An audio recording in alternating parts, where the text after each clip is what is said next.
To me, the only tanks real that are accessible tools that are. man can do is the permits. 9:32, we'll go ahead and call the Kennery County Technical Advisory Committee for August 12th to order with roll call. Steve Bicking. Here. Mike Von Bergen cannot make it. Al Schmidt or Thomas Rose. Not here. Mike Warner. Here. Jody McCarthy. Here. Brian Molesky. Here. Bruce Meyer. Here. Zachary Canizio. Here. Dan Ziller or Seth Demish. Not here. Scott Pajek. Here. Spring Duffy or Aiden Waltman. Here. Ernest Varga. Here. Andrea. Here. Vigo. Brandon Drayson. Here. And then Tyler Wilkie and Cody Book not here. So we have a quorum. With that, we'll go ahead and move to item 2, minutes approval. I have one correction. Okay. Go ahead. Yeah, minutes approved. On page 2 of the minutes, page 3 of 13 of the packet, Yes. item number 7, reports. It says, Mr. Kuykendall said the MS4 permit should be posted today. It wasn't the permit. It's the adoption of the revisions, the adoption of the new requirements. But it wasn't the permit that was going to be posted. Okay, so. And then the next sentence kind of sort of explains it, but I just thought we should correct that because it isn't the permit.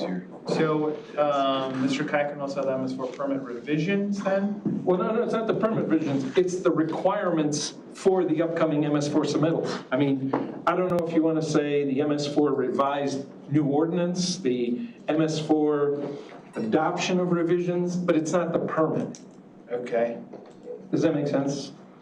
I thought it was a permit, but sure. I thought it was a new NOI. Yes, okay, but it's not the permit itself. It's the requirements for the permit. Well, okay, what if The we, old permit's expired.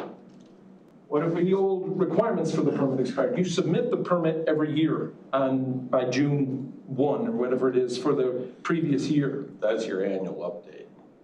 But there's a permit that goes, it's about a 5-year permit, but the old permit expired in like 2023 or 2022. Yeah, way back there. So they kept extending the old permit until a new permit was just issued. So the new permit is due next year. Right. So it's a brand new permit and a new permit period. And that's what they were coming out with. So That's it's what not they just did. the permit. That's what they Right. did come out with. Exactly, they did come The out new with. permit. So it's not the annual update, that's each year, but this is a brand new permit and there's new permit requirements. But you So said I it should have the NOIs in it. Well, the notice of intent tells you the permit includes what's in your notice of intent. So the so I think it is a new permit. I think it is accurate that it is a new permit. I retract. Because the old permit did expire. And we were waiting for years to get the new permit, and now the new permit's out. Okay. But it's not due, you don't need to submit it until August of next year. But then everybody will need to submit, Not until August of next year? I think it's August 1st it's due. So we're not doing the June like we used to?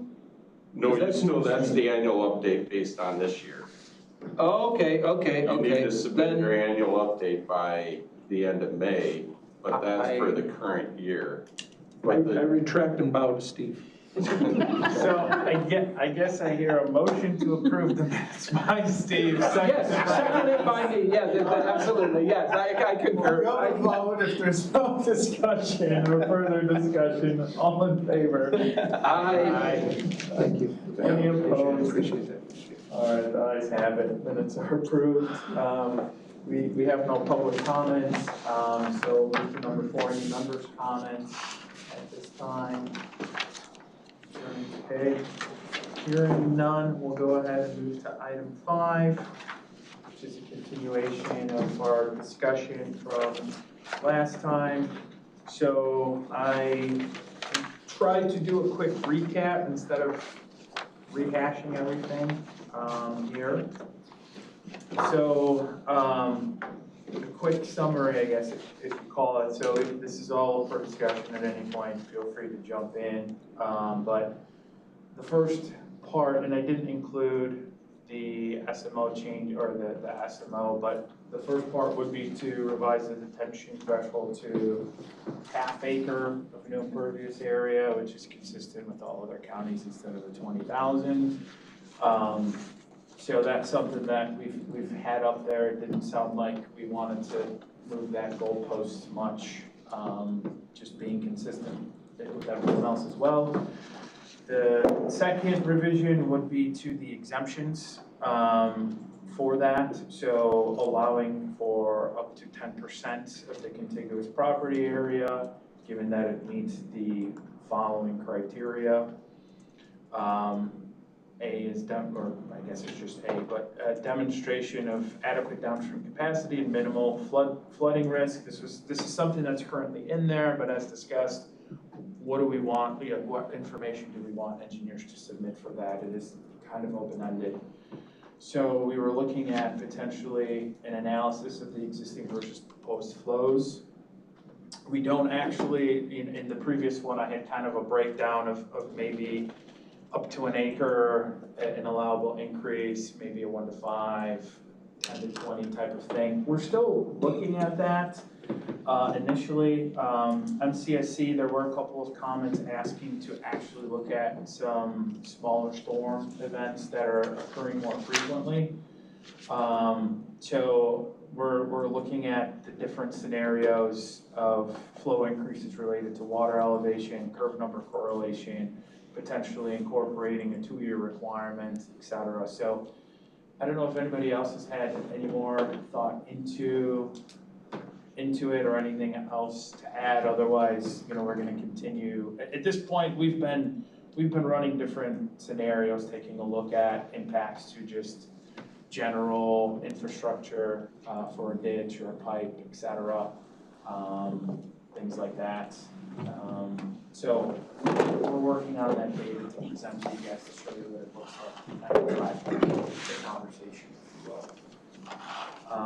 But as part of that, we're looking to also factor in off-site tributary areas. So I think I'll get into that with the example, but that was one of the other comments was they like the idea of looking at the existing versus proposed, but if you have off-site tributary area that's now also being rerouted to a different point through the development, then that should obviously get factored in, which I don't disagree with that concept.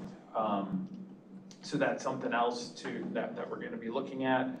And then again, we're still considering the idea of an acreage cap, which may or may not be required depending on how 1 and 2 end up with that existing versus proposed, because if you probably get too big, you might not be able to meet those requirements regardless. So putting a cap on it might not be required. So we're still investigating that. So hopefully we'll have some more data and information for you guys on that part.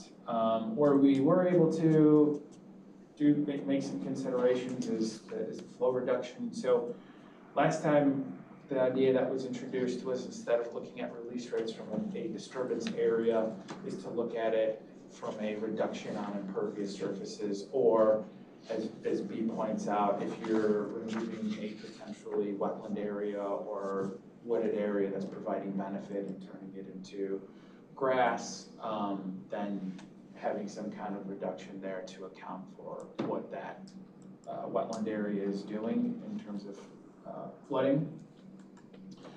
And then, again, potentially using a more restrictive release rate if adopted. So here's how we're looking at the flow reduction. So what we ended up doing was, and I can release this information, but we ran a series of hydroflows using just a 1 acre at 100% impervious, curve number of 98. So all things being considered equal, we varied the time of concentration to see what would happen. The peaks stayed the same pretty much. All that happened was the time to peak shifted, so that's probably expected there.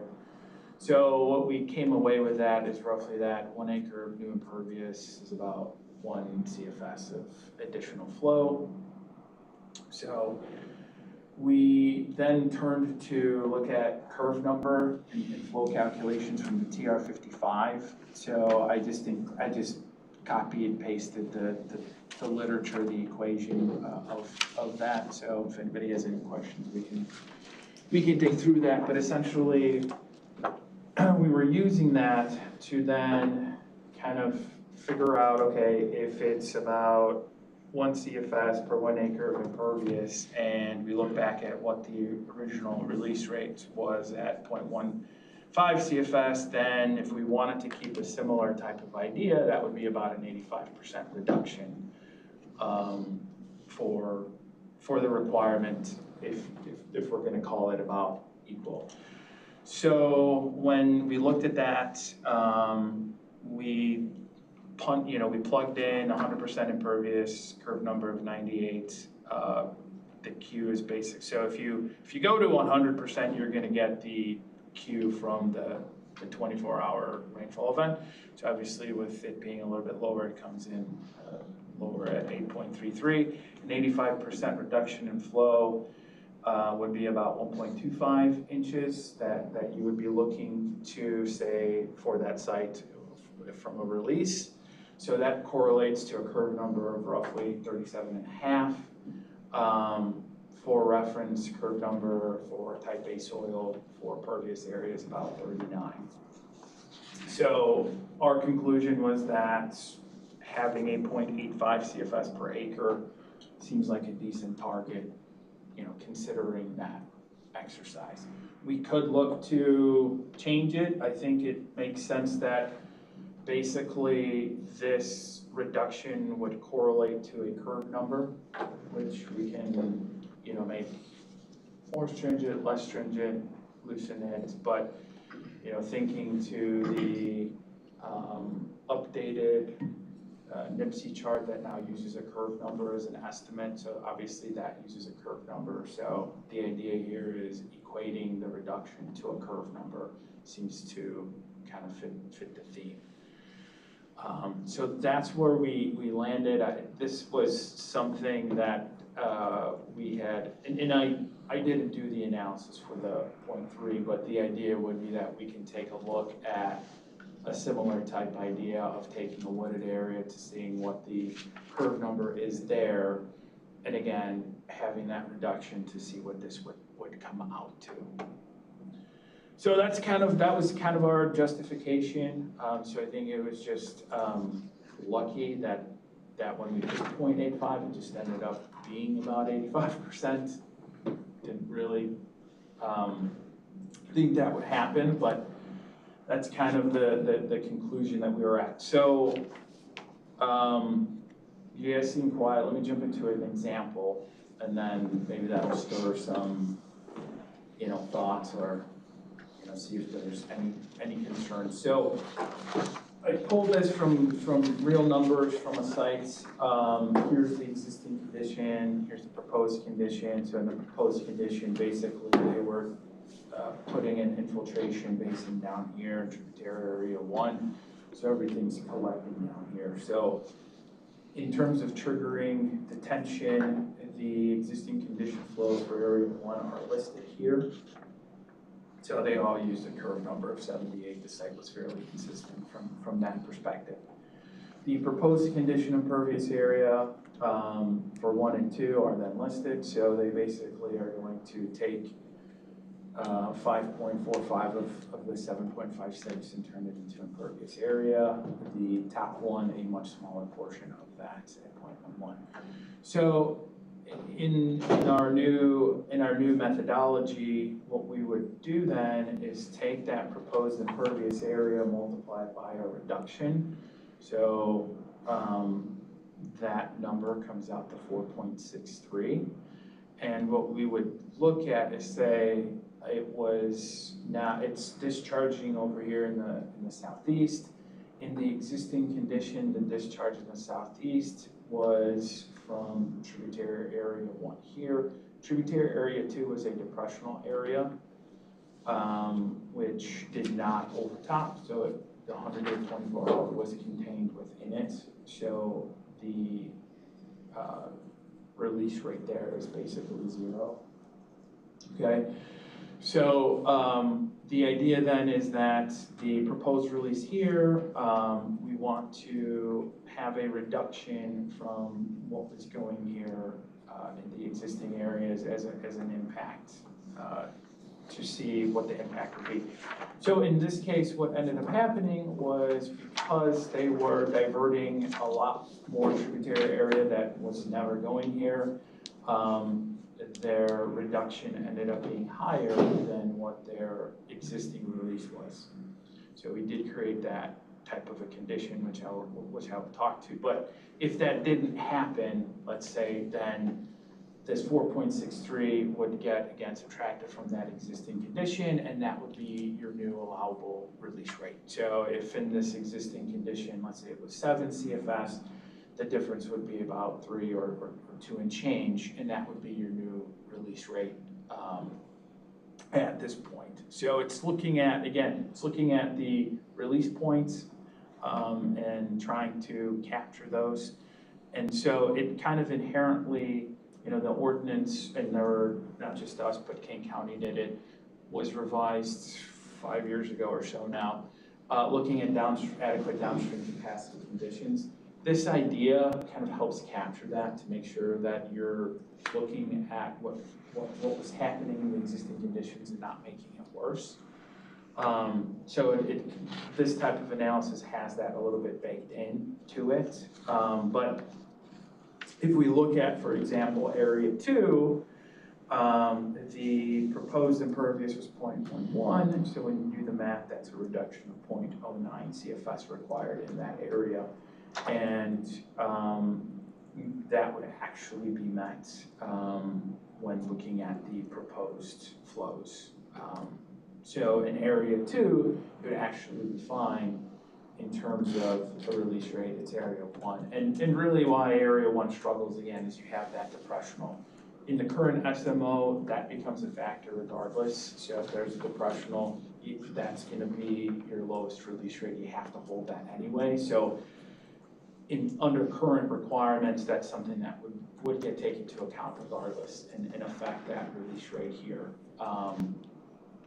So based on that, when we have this situation though, when the design is creating this type of situation, and you know, like we can extrapolate this to a larger subdivision where you have hundreds of acres that then are concentrated, where you know, it might have multiple different release points. This analysis would help alleviate some of those concerns. So we just kind of came up with a quick hierarchy. If that happens, the idea would be try to implement infiltration. If infiltration is not feasible, try to use alternative BMPs within those tributary areas, again, to lower that existing flow rate in the proposed conditions. And then if 1 or 2 are not feasible, then potentially the release rate is a percentage of the existing, call it 50% or 75%, and then that's their allowable release rate as kind of a last ditch effort. So that's a quick example demonstrating how this reduction method would come into play. So that's really what I wanted to share with you guys, which was building upon what we discussed last time. Now, though, there's some justification for the numbers. Now, I didn't, in this case, there is some offsite tributary area. I didn't bring this into this example, but if we were, same idea, let's say there's some offsite tributary area here that's going into existing tributary area 2, that would now get factored in because that offsite area in existing conditions was exiting further up the site, whereas in the proposed now that offsite area, again, is affecting that southeast corner where it wasn't previously.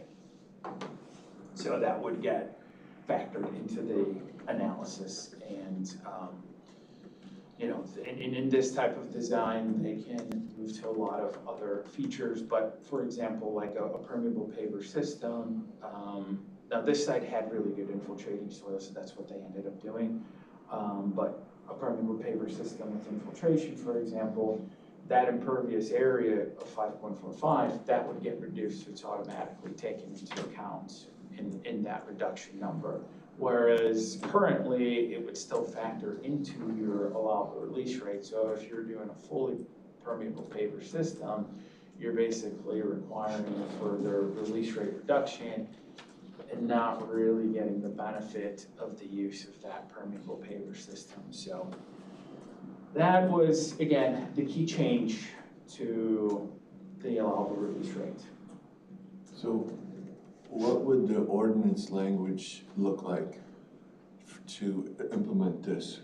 Well, I haven't typed it up yet, and I don't know. The problem is that part of this is adequate downstream capacity is tied into this, but since this analysis takes that into account, I think it's gonna look totally different with the way that the SMO was broken up. So much like we took the water quality runoff reduction sections and completely rewrote that into one, we might be looking at something similar here, to be honest with you, Mike. But we haven't taken a stab at it, but it'll probably be related to these reduction numbers, Right, okay. having the hierarchy of what happens when you run into this situation, obviously providing the nuances. So we haven't taken the stab at writing that. Again, when we presented this last time, there were a lot of questions, wanted to clean it up, provide the justification for some of these reduction numbers and, you know, bring it back. So staff can take that next step to try to write that up and get into those details and make sure that when you guys are reading it, or anyone for that matter, that it makes sense. Yeah, I was gonna ask about the hierarchy too. Sure. And I think you weren't here last time, so No. I don't know if this looks new to you a little bit. but- A little bit, but I talked to May this morning. She Okay. briefed me on Okay. a lot of it.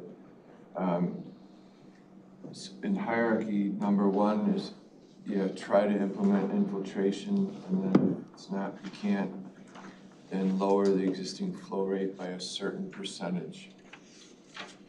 Yeah, it just an idea, so if, you know, you can't, and that's probably proposed, the proposed flow rate. So like in this case, this was a storage facility, so we're just gonna pave everything and we're just gonna do hard roof surfaces.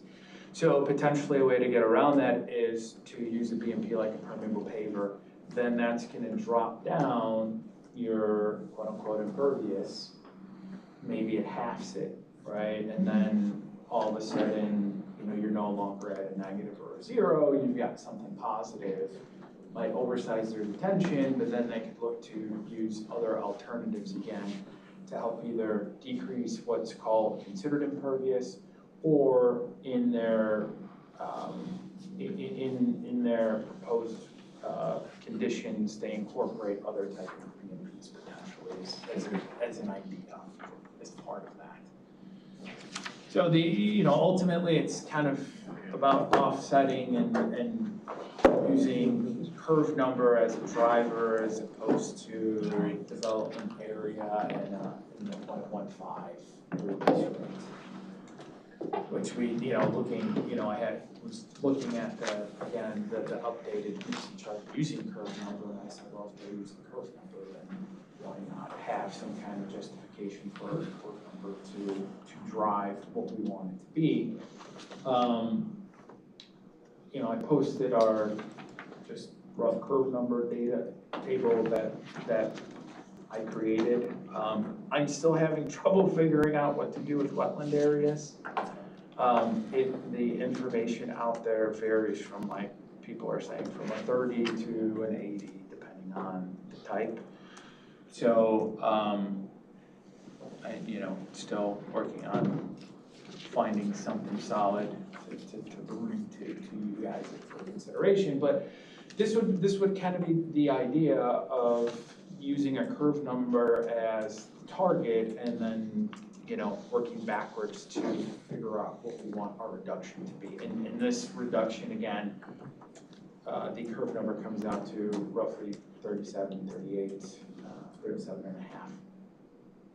So I feel like that's a pretty good, so the idea would be like, when a development comes in, what kind of curve number do we want that proposed development to simulate or emulate or mimic? And anything kind of below the 40 range is you're pretty much in a type A review soil, so you're pretty well drained, and you're probably pretty well vegetated. So that would be something that does pretty well at soaking up water. So that seemed like a good way to justify the numbers to us. A lot of different types of wetlands, a lot with Yeah. Permanent water bodies, basically, are classified as wetlands, so it's kind of based on the tributary area ratio to available storage of the wetland. So if it's already a perched water table, it's not gonna hold much. It's gonna be almost like, open water, which. Yeah, the quality of it, this can get broken up. I have my initial guess is probably need to consider what type of soil you would consider a wetland, or is it a range? And then most likely we'd be going to any wetland delineation where that information is present. And from there, maybe it's 3 options. And if it comes back as high quality or low quality or somewhere in between, then you're using that wetland delineation, which again should be consistent. That was kind of our next idea, is to talk to some wetland specialists and get an idea of their reports and what information can be used consistently to derive a curve number from that information. But curve number, I don't think would necessarily be associated with the FQI. It's more of like a hydrologic function. It is, and I don't know what that relationship would end up being. I guess that's Yeah. where, I'd be looking for more expertise on that.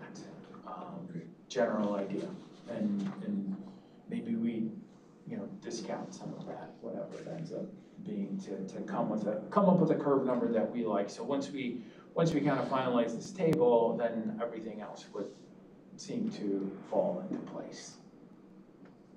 Yes, Ernest? You might have some difficulties on the wetland matter you just discussed, and this is slightly off, but part of this.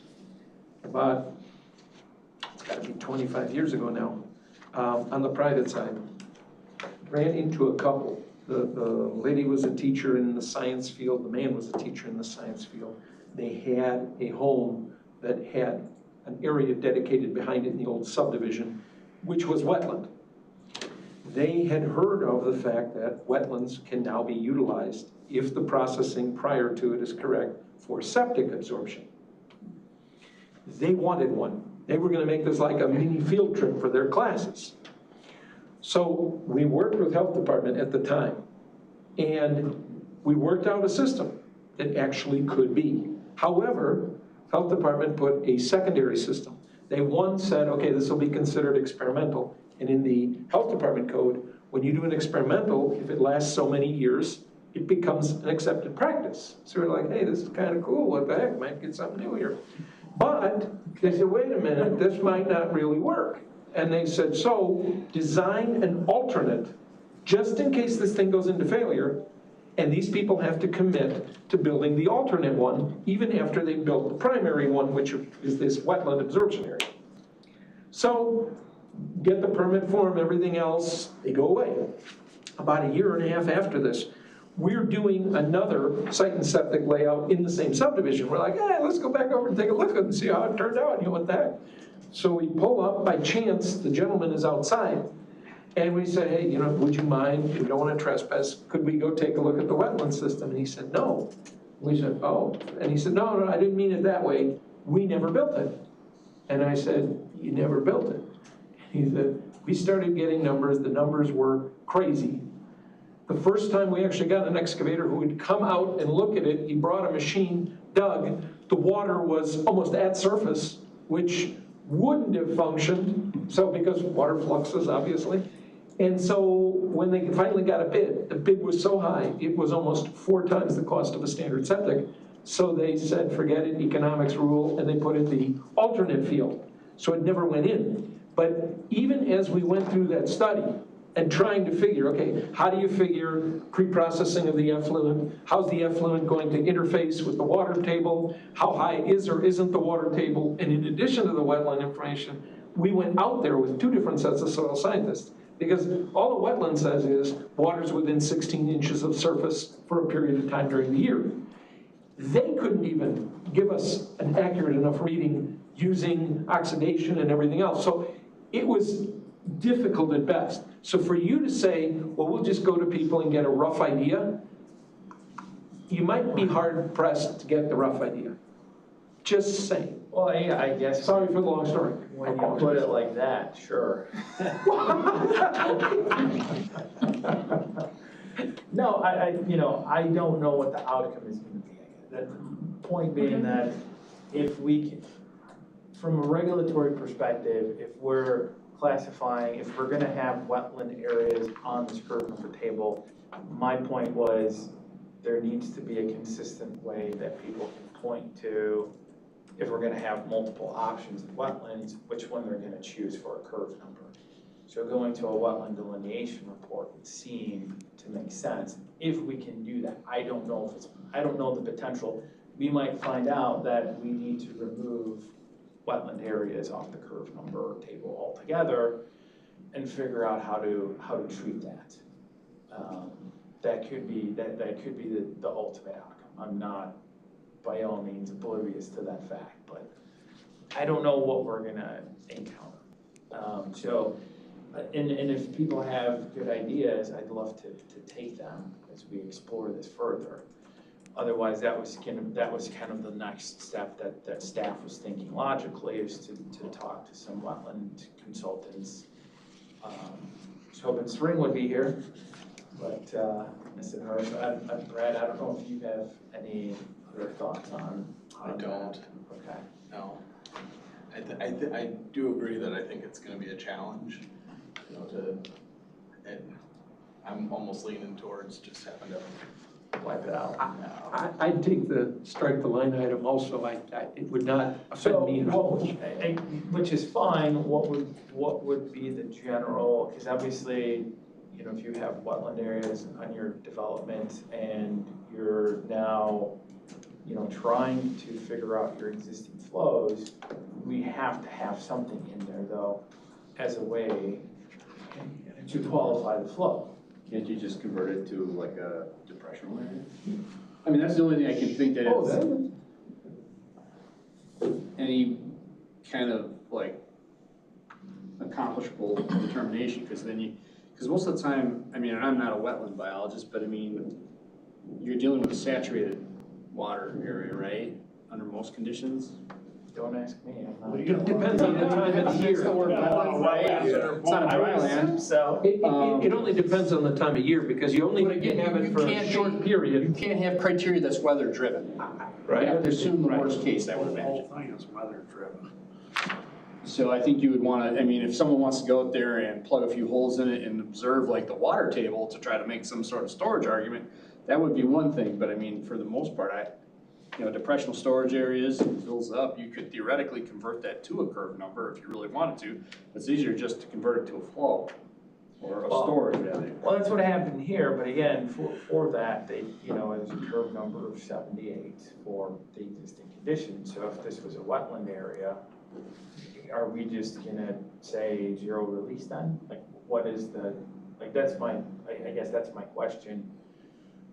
If the engineer is trying to analyze it and they see a wetland area, are they just assuming zero CFS for that portion and adding it to the area that's outside, that's not a wetland, that's delineated, that's through the delineation? Let's say you have this 3.65 acres and 50% is delineated as wetland.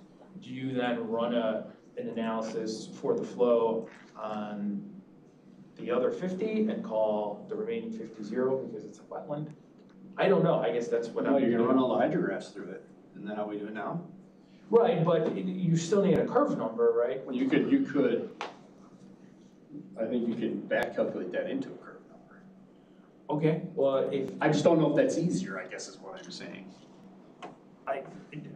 I'm not picturing the process, so I guess if you want to send something on how that would look No, I like. don't. I really don't wanna get into that, but I just think I think it's next to, pin to juggle, I guess. Well, and ultimately, what we can do is we can assign a curve number that we feel comfortable with. That is potentially driven through some data, maybe it's a range, for that analysis. So what I'm struggling with is if we have either a constructed wetland bottom basin with a permanent pool or a wetland with a high groundwater table, then wouldn't that be considered impervious and have to be part of the area used to calculate that would have to be reduced? And then it would actually be a 98 under impervious because it's almost acting like an open water basin? If we want to consider that as part of the impervious definition, sure, otherwise if it's part of the BMP, then it's part of your BMP area, I suppose. Because right now, a lot of designers use wetland bottom basins as just a way that you don't have to dig out the basin and you just always have 6 inches of water and throw some veg in there, that's gonna turn into cattails. No, I don't disagree. I think from a design perspective, yeah, we can, I guess that's the point of the discussion here, and this is a simplified version. So discussing these details obviously is the next step of how to analyze a property or include it as part of the calculation.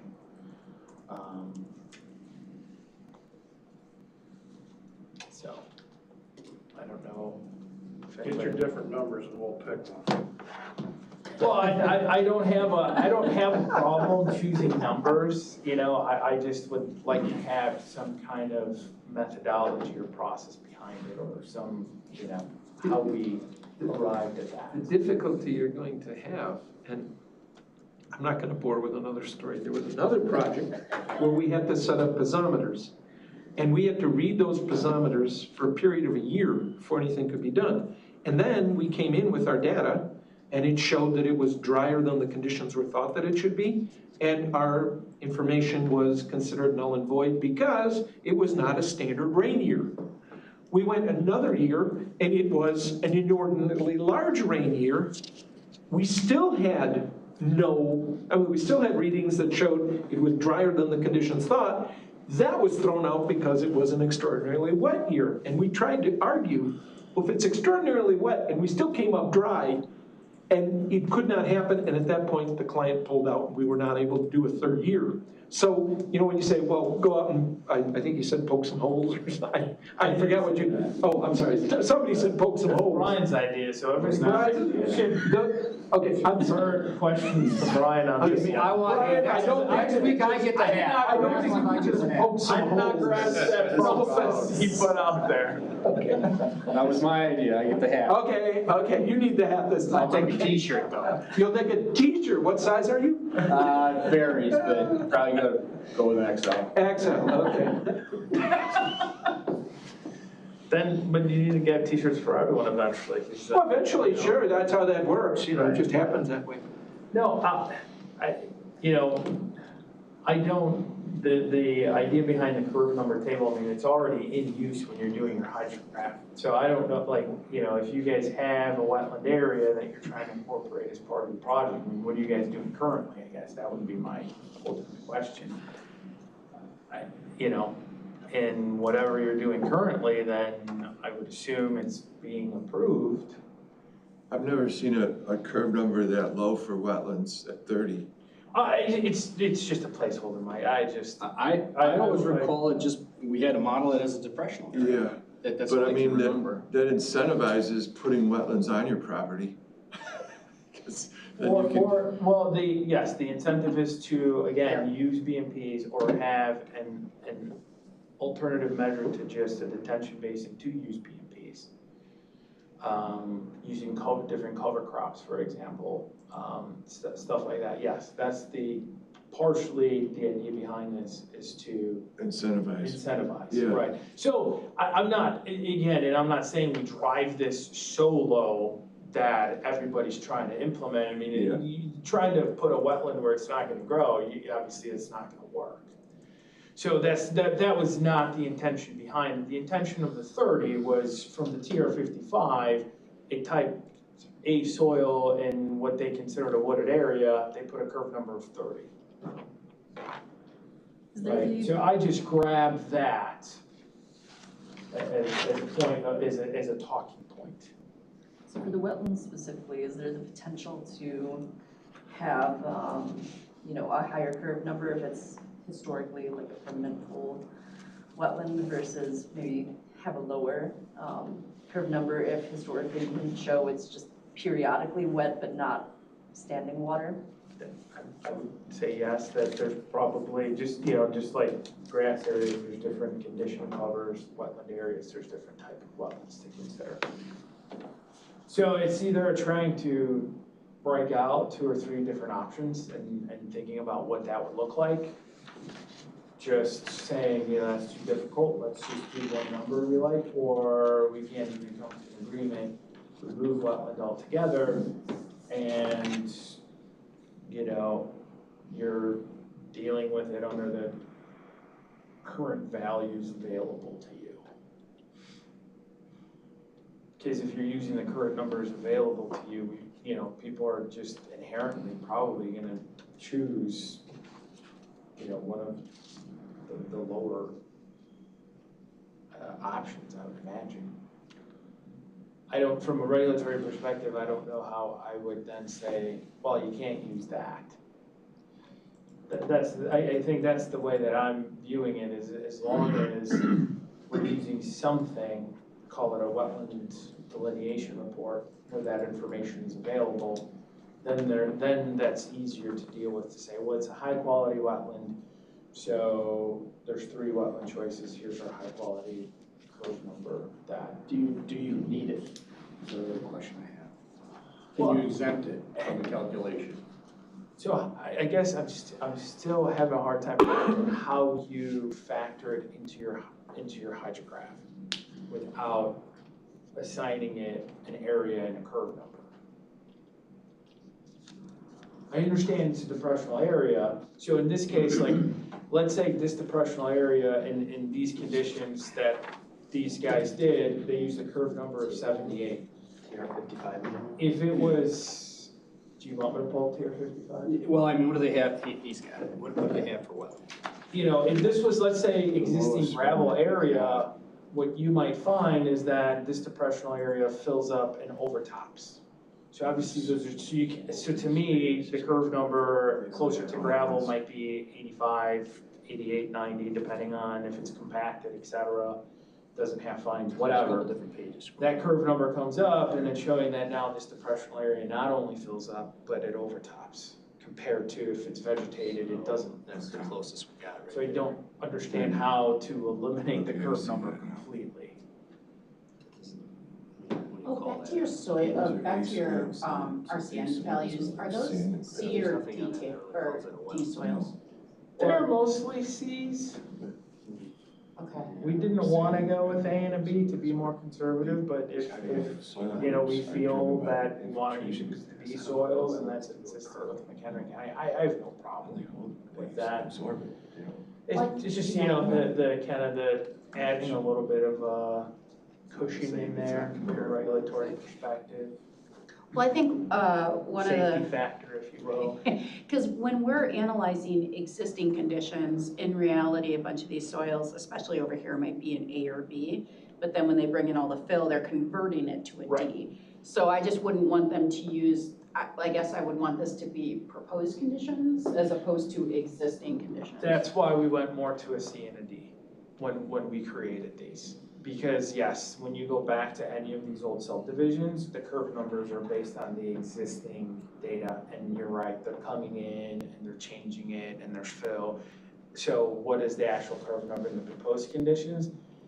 never really comes up from a regulatory perspective, right? I mean, no ordinance really takes that into account.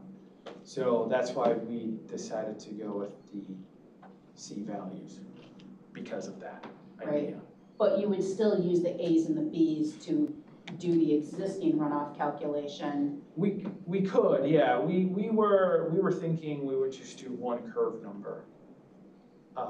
But we could break it out just like the TR55 if we wanted to. Yeah. It was just, our idea was, let's simplify it and you have consistency between the two. So you're trying to remove as many variables, and then you're kind of driving a little bit of a safety factor in here, because even with the soils report, you're going off of the classification. It's gonna vary in there regardless, right? So just trying to take that into account and making it simpler was the idea. But if, like I said, if we want to do A, B, C, D and still have that as a factor, and then they're pulling the NRCS data, so classification and going off that chart, then that's fine. Don't have a problem doing that. I just, sometimes when it's like B/D, they're gonna go with the B. I don't know as a reviewer, I'm like, well, how do I say no to that? Do I split the difference? You're going with a C. So that's the other thing, like I was thinking of, is if we incorporate this, you're an enforcement officer, obviously, when you're looking at this information, it just feels a lot easier as well. And you're not having to look at that, and obviously going with this reduction idea, using curve numbers and now, being more robust, that was part of the concern, or as this panel kind of brought up, well, everyone's just gonna try to use the curve number table because of the variety and the options to their benefit as much as possible. And so you're potentially putting yourself at odds and, having, it could be something where the argument on the other side is solid. Well, so then would it possibly be that we would adopt a passage like Lake County where they said, if you're developing, it's automatically a D-soil? Right, and yes, we can do that, and then because of that, here's your curve numbers. So even simplifying it further, instead of going through tier 55, here's your options. So rather than the CD mix, only Ds? Only Ds or C or D, or, we can split the difference. This takes into account, it's mostly based off the Cs, these values that you're seeing here. Understood, but if we would try to mimic the language in Lake County, then they all become Ds. Then across the board. we would take a look and pull the D values and try to simplify some of this to relate to the P values, yes. Because to Brian's point before, you almost have to design for the worst case scenario, right? We can't dictate that the contractor brings in a C soil rather than a D soil. Absolutely. You're idiot-proofing the process, and that's the best way to design anything is idiot-proof, sure. And nothing is fully idiot-proof. No, that's just, someone's gonna find a way to make it dumber, yeah, yes, of course, yes, I concur. So, yeah, we can, I guess since we're on this topic specifically, do we want to just consider it a D soil? I can revise this chart. Do we want to reference TR55, or do we want, because I personally like this simplified version. We can have a note, this can go in the appendix saying that this is based off D soils type of thing. Because I get it all the time. And this was one example with this project where they came in with an existing curve number of it was like ridiculous, like 50s or something. I was like, how are you guys getting 50s? So, again, the TR55, it's not meant to be a regulatory document, but that's what people go to, and because of the lengthy amount of options, trying to reduce that. The other thing too is, this is gonna play a role into the exemption portion up here. So the idea from last time was to try to have a simplified spreadsheet where someone can use that to compare the flows. So if we're making them go to the TR-55, it makes that part a little bit harder. So this would help ease that burden from that perspective as well. And if ultimately, if we're making people go to the D list, well, we know what we want them to choose, why not just put something out there, have, no questions asked, here's the curve number, table that to use. I don't really see a downside to it. It's coming from that table, or it's derived from that table. Well, and I guess I kind of threw it out of left field because we're talking about curve number charts and incorporating them in. I mean, how does everybody feel about the D-soil, in the developed condition like Lake County? Is that something that? How does that affect development in a rural area is totally different than what's going on in Lake County. Well, but no, I mean, I'm talking about construction, like whenever any of these guys are coming in, say, building a parking lot or residential pads or anything, they're bringing in soil and compacting the heck out of it. So it's more of a matter of how they're changing the soil by tilling it over and compacting it. So Dan, to your point, in agricultural areas, that soil classification, if it's been farmed a long time, might be closer to a C to a B, let's say. But if the developer's gonna come in and do a subdivision, they're not gonna build on that, right? They're gonna strip that and bring in other kind of fill. And that other kind of fill is not gonna have that B or C potentially.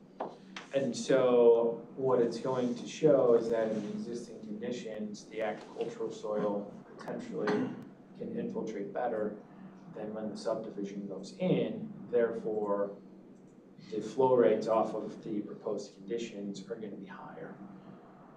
That's the idea behind it. So it wouldn't necessarily impact ag areas, except for if we wanna have curve numbers for existing type conditions, curve numbers for proposed type conditions.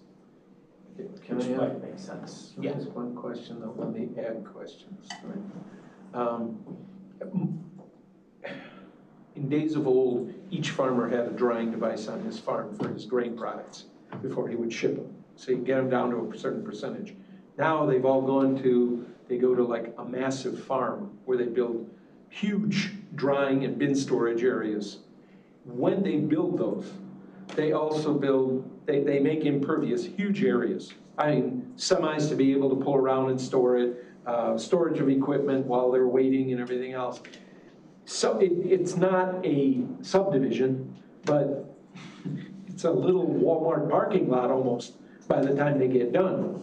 I don't know how it's currently handled. I don't know if that's kind of exempted because it's an ag operation, because when they do those, and I can think of many in my head that I don't even want to mention a location, because if they don't have it, I don't want to bring down the heavens on them. But would they too then have to look at it as a D-type soil and process it in that same way? When the impervious area is 98 across the board, there is no A, B, C, or D. Okay, So- but they have a runoff from it. Right. They obviously have a runoff that they then process through as well. Right, but it's gonna be 98 regardless. Right. The idea of the soils is for the subdivision when they're doing their grass areas. If they're Okay. doing it on the existing soils, that runoff from those grass areas might be less than if they're bringing in a bunch of fill and other material to build up the site first. Thank you. Then they're gonna see increased runoff in the proposed conditions from those pervious areas. Thank you for the clarification. So in terms of impervious, if they're going gravel, It's impervious whether it's impervious. So it won't be affected. It won't be affected. It's only for the green, quote unquote, green space areas.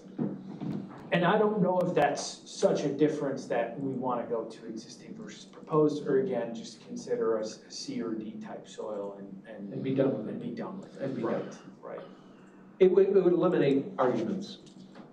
It would eliminate some arguments. Right, and simplify it again, because we encounter that, it's not uncommon for engineers, like I said, this project in particular was one of them, where they came in, I think the curve number might have even been 48.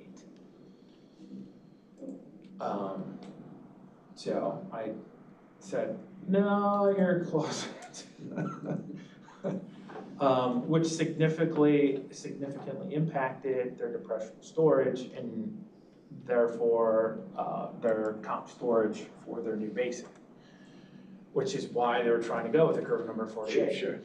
Cookbook chemistry, I know the answer and let me back it off and here's the question. So that's the main driver to just coming up with one set of numbers. And then the reasoning behind it is these type of discussions going to a C or D to be have a little bit of a safety factor in there, that type of stuff. But in this instance, you need the C, you need these curve numbers because you're calculating the existing conditions. That's how you're basing your runoff reduction. You're not calculating proposed conditions. Right. The proposed conditions, you're still calculating it. So, for example, in this scenario, tributary area 2, the proposed flow, let me see, where did I write that? The proposed flow in area 2 is 0.55 CFS. So what you're doing is, let's go back. Existing release point here from the site is due to tributary area 3 in the existing conditions. That flow rate is 0.73.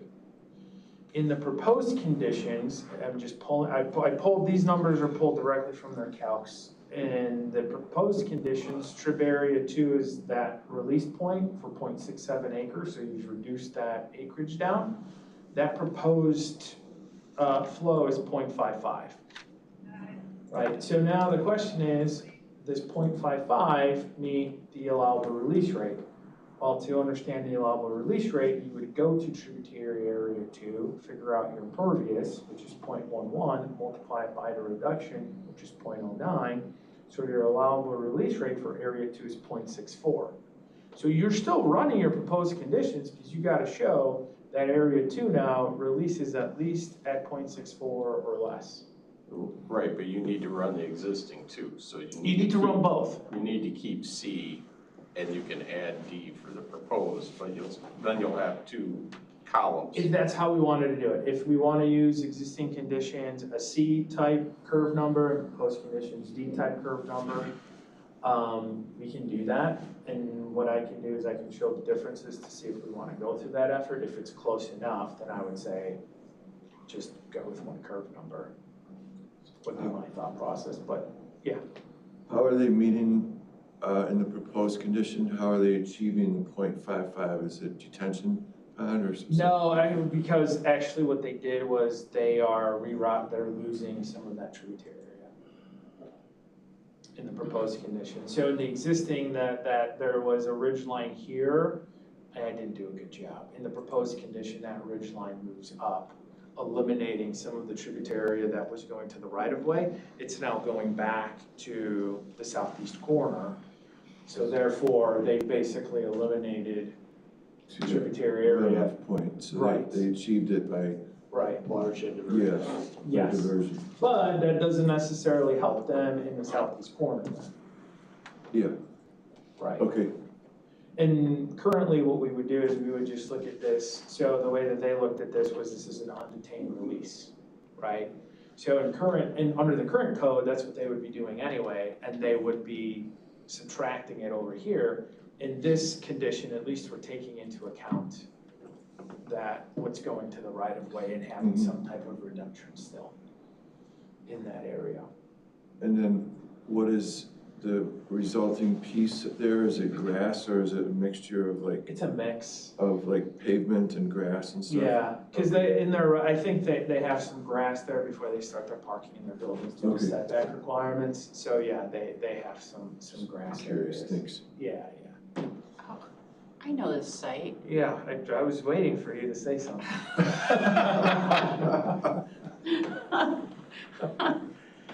Can you say it, or is that Yeah. divulging secret information? It's public information. This is right next to the McHenry Outdoor Theater. It's gonna be in Lakewood. storage units. So it's a sea of asphalt, Yes, literally like this far from the property line. So, but anyway, it was just something that I had with numbers to that had some depressional. It was, you know, doing the combining, changing tributary areas to the different points. It just, and it's not a huge site, so it's easy to kind of handle and put it in a neat PDF side by side. So yeah, so they would be analyzing existing conditions, proposed conditions, so you can run both, and then for each tributary area, you're looking at the reductions that you would need, based off the release. So again, if this was a big subdivision, all of these neighboring properties would receive that protection to say, okay, here's what's happening in the existing conditions.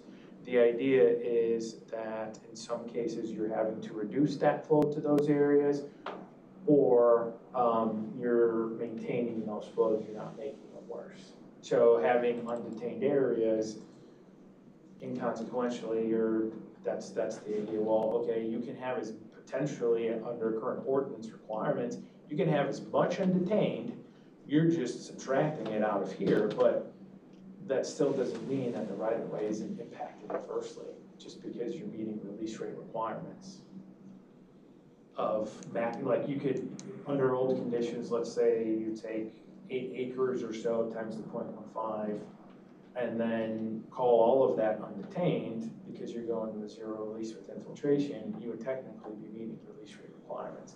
But you're not, you know, I guess as the enforcement officer, you could take a look at that impact to this right-of-way as part of, that's why that downstream adequate capacity was introduced, to capture that. This kind of does that already, this idea. This analysis to me is more thorough, makes more sense conceptually.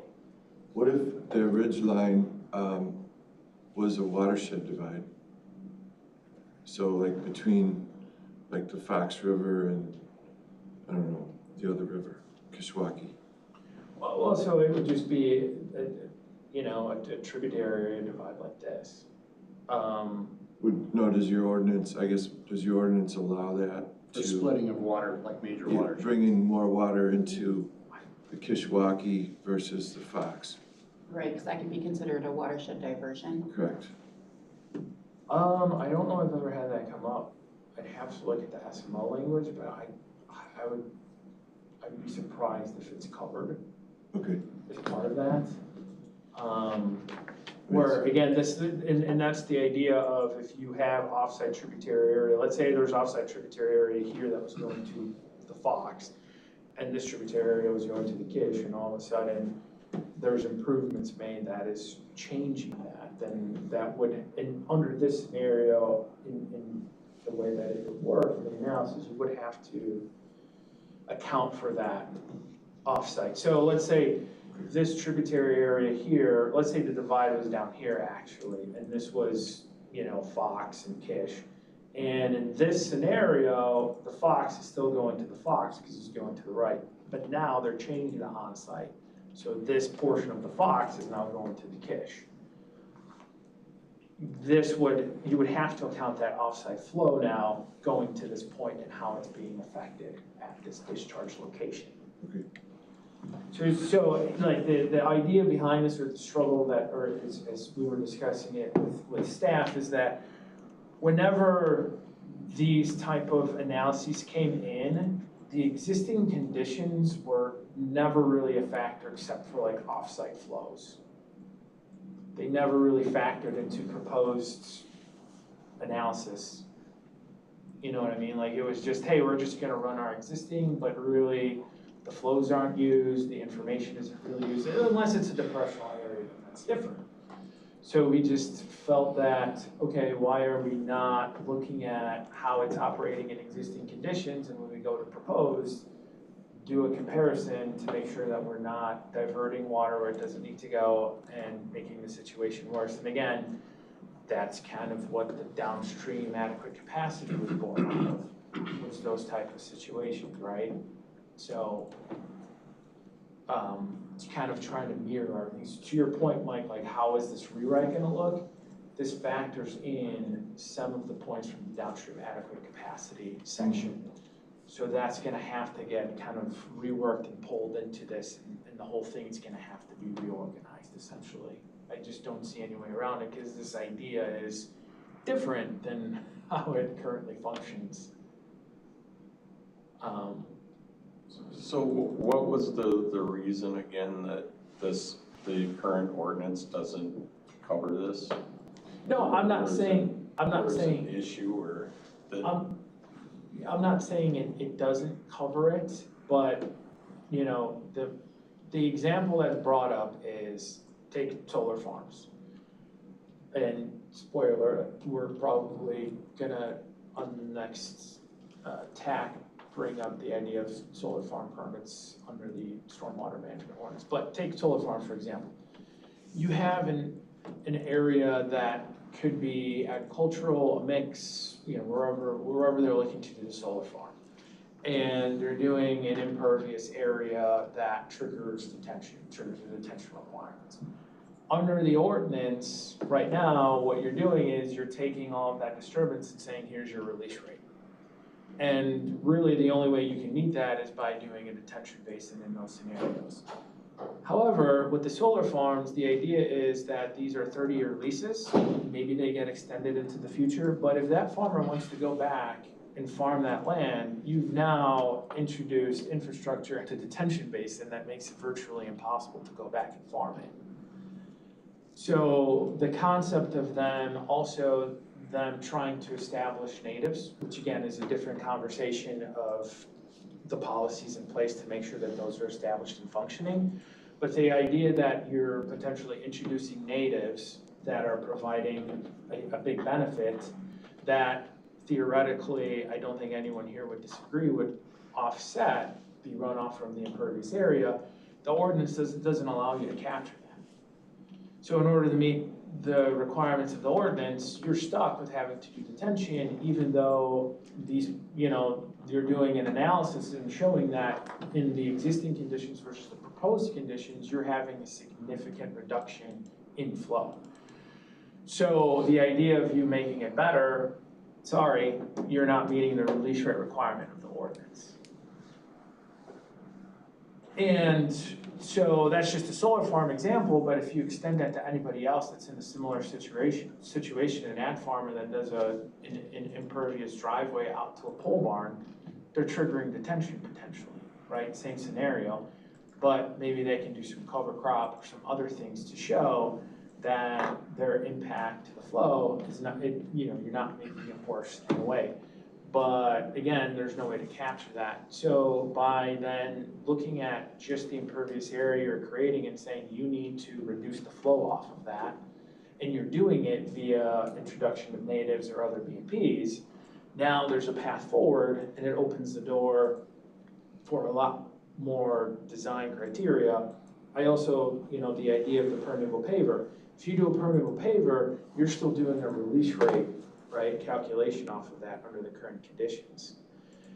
With this, you're basically taking the permeable paver and you're saying, well, the stormwater isn't leaving the sites. I've got A-type soils underneath. I've got a good permeable paver design. Everything's infiltrating. So why ding you on that and just remove it out of the requirement? Otherwise, you're having to show that you have a release rate off of that. So to me, it doesn't make sense from that perspective to say, I'm doing permeable paver, which has zero release, but I still have to calculate an allowable release rate off of it.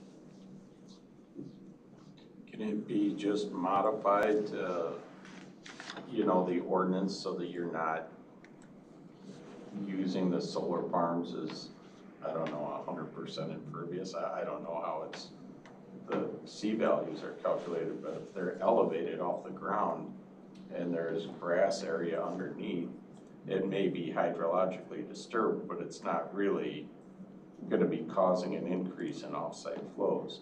I agree with you, and we currently don't count it as impervious. We count impervious when people do that, but under the ordinance, it's a hydrologic disturbance. So there would have to be some type of rewrite to this, yeah. But if we're gonna be looking at these type of situations, to us, it seemed like a better idea to approach this from kind of like a fresh start. And this was kind of, you know, like this really checks off a lot of boxes.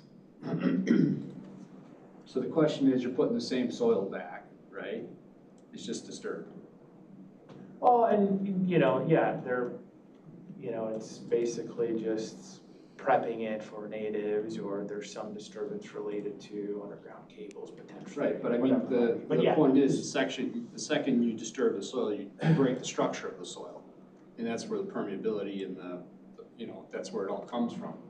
So, I mean, in theory, you can rebuild that soil over time, but I mean, now we're getting way out of, I think, anything we can do on this end. which is why removing it completely from the release rate idea and focusing on the impervious with the reduction as opposed to an overall release rate for the total disturbance, to Steve's point, are you really, by doing that, are you really generating any additional flow that you would have to be concerned about? No.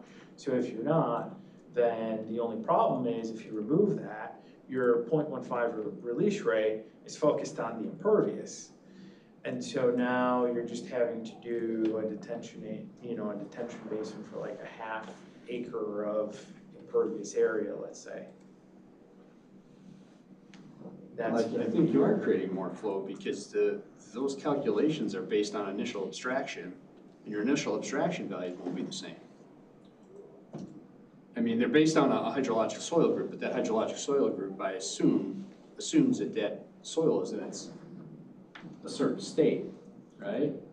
Which, if you analyze existing versus proposed, this takes that out of the equation, and the conversation becomes, what do we want to do with our curve numbers instead of this general process of an analysis.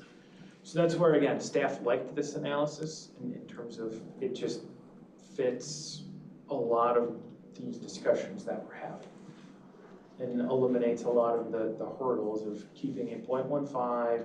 How do you handle hydrologic disturbance?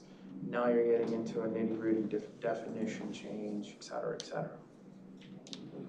So there is no more hydrologic disturbance. You're just looking at existing versus proposed conditions, and we're requiring a reduction off of impervious surfaces.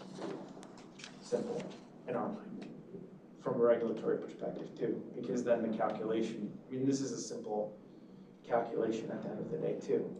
The data behind it and the conversations we're having is not, because we're talking about, okay, what are the right curve numbers and justifying the reduction numbers here. So obviously those, which is expected, but it's a simple process, it's a simple analysis. And the numbers that go into it, we feel it's capturing a lot of the components that moving forward, a proposed development, we would have confidence that, it's gonna work, I guess.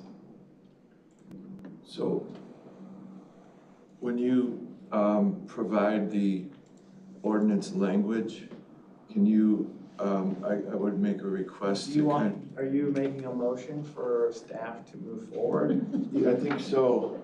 with ordinance language? And just, I'm asking that when you bring that ordinance language back to kind of put this stuff behind it, so it's all there together. Absolutely, yeah. It will be, what we'll do is, it will be another kind of recap for you guys, and I can bring this example back, or I can bring this example back so it's there, and bring in an additional one that maybe is a little bit different. So yeah, I'll make that motion. Okay. I just a little clarification on the Well, motion. hold Are on, you let's saying- do the motion, then we can have discussion on it. The motion is to bring back ordinance language that covers this concept and section of the SMO. Okay, do I have a second? Second it. All right, any discussion on said motion to, Just so I understand, let us say that they compose the verbiage, they Yeah. bring it back. Do you want those examples to also be part of the verbiage? Or just a reminder as we review the verbiage to review it? No, not part of the language. I Okay, want it thank to be there as backup. and So, I will clarify, the ultimate goal for this in the exemption version with the spreadsheet is to have a complete tutorial and guidance on it. So someone that wants to use it can use it, and one of the ideas that's floated out there as part of this is to have staff available per appointment, can be twice a month in a certain block, that people can come in and sit down and have a site like this and say, okay, can you make sure that my tributary areas are correct, my curve numbers are correct, to then punch into the spreadsheet and fly through it. Is this an alternate method, or is this a replacement method? Well, it's the same method, it's just when talking about the exemption component. The idea behind the exemption is that if we have a spreadsheet that can calculate the existing versus proposed flows, kind of like we're talking here, that the spreadsheet will show that from the existing versus the proposed, there's an increase of certain CFS. And that potentially that is acceptable as part of the exemption because that increase correlates with not enough of an increase, if you will. That's what we're trying to figure out with these different scenarios to see what the impact would be for different tributary areas on, theoretical infrastructure. So this is just for impervious areas up to 10% of the contiguous property Yes, only? only for the use of the spreadsheet tool. Right. If you're triggering detention, then you are running the hydrophilic calcs like this and factoring in, to Mike's point, you're factoring in these reductions, which is what the SMO language would incorporate or spell out.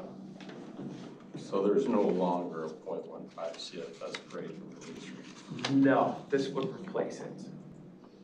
And the justification behind it is, again, running the numbers, showing that why the 0.85 was chosen, because 1 acre, so if you're doing, you need 0.15, so it's 0.15 acre feet per acre, right? So if you're doing 1 acre of impervious area, if you run it through a hydroflow, you're basically at 1 CFS. So that means that in 1 acre of new impervious, the 0.15, you're gonna have a release of 0.15, right? So we spun that and said, okay, that equates to an 85% reduction. So it's just inverse math. I haven't lost it. Sorry. So these two basically equate to each other. And that's how the 0.85 was chosen. So instead of releasing 0.15, you're reducing 0.85. And so this would replace how release rates are currently looked at. This would be brand new. And I guess I understand, but when you go the very first, or I guess the example that's contained in our packet, it didn't work. So now you're into alternatives. Because the release rates were less than what was allowable. It was 0 for the one portion. So now you're into looking at other things like just an arbitrary percentage or whatever, what's number 3. Whereas if you follow the current ordinance, the portion that's 0 with depressional area is 0, but there's still a release rate of 0.15 CFS per acre off trib area number 1 that you can use for your detention basin release. And then you just increase the volume and you decrease the release rate until you fill up that volume. No, I understand, and we can do something like that. This is for discussion. It's just thrown out there so that if you do run into this condition, you're incorporating the depressional area as part of that, like you said. So yeah, your overall release rate here would be based on your full disturbance. But again, you're not taking into account, and that's where the downstream adequate capacity tries to take into account what you're releasing, where you're releasing, right? So even though you have a release rate of whatever it is, if the downstream adequate capacity, you can't do it, you're stuck with the zero release regardless. You're back to the same alternative. So we can certainly have that, have that option as part of there. I was just indicating it could be based on a percentage type thing, or yeah, we can say, okay, your allowable release rate is based on 0.15 of the existing tributary area. Sure, it maintains some of the existing philosophy, and you are making it better from that perspective, and that could be the ultimate trigger if they can't make infiltration work, let's say. Or if we want, we can just make that be that if you run into that situation, that's what you use for your release rate. I guess I'm not completely sold, but I agree with Mike to go ahead and you can provide some. See what it looks like, huh? Provide some more information, so. Okay.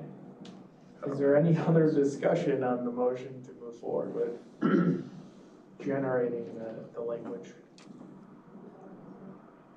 I guess that, you're not always gonna have one CFS.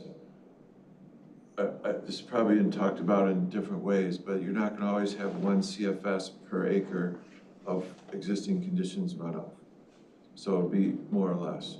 So I guess looking at it as a reduction, then it captures more of a range of different existing condition runoffs than just saying everything's gotta be 0.15, the CFS per acre. So that's the concept, right? Yeah, but the reduction is only based on impervious area where you are gonna get that 1 CFS per acre number. So if, let's just say they're like, you know what, we're gonna go with completely grass infrastructure. Buildings are gonna be green roof, whatever, just entertain the idea, okay? What that's gonna happen is for area 1 then, your impervious area is gonna be 0, right? So your reductions, virtually, you don't need a reduction unless we feel that you've impacted, a high quality wetland area or whatever it is, theoretically speaking. So you don't necessarily, now that's not gonna be the case because you're including more tributary area here. So you're essentially your allowable, if you don't change anything, your allowable release rate from existing to proposed is gonna be whatever the existing conditions flow rate is.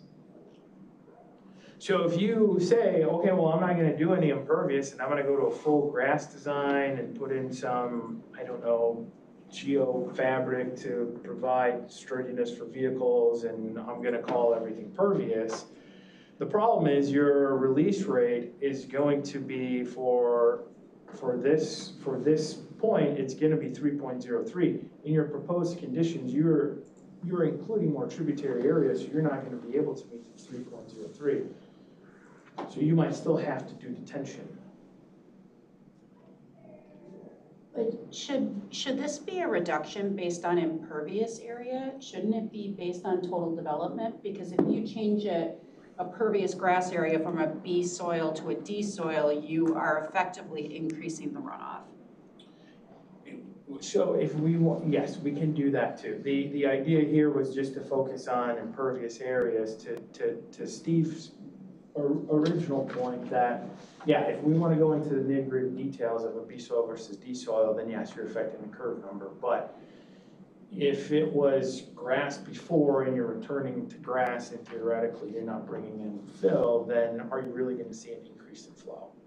But I think we have to assume they're going to bring in fill by the D soil classification for proposed development. So, okay, so then again, then what happens is in your existing conditions, you're at 3.03, and in your proposed conditions, because we're going to do a C and a D, you're going to show an increase of whatever that is, and you're going to need to provide some type of detention or BMP to reduce that to that existing conditions flow rate.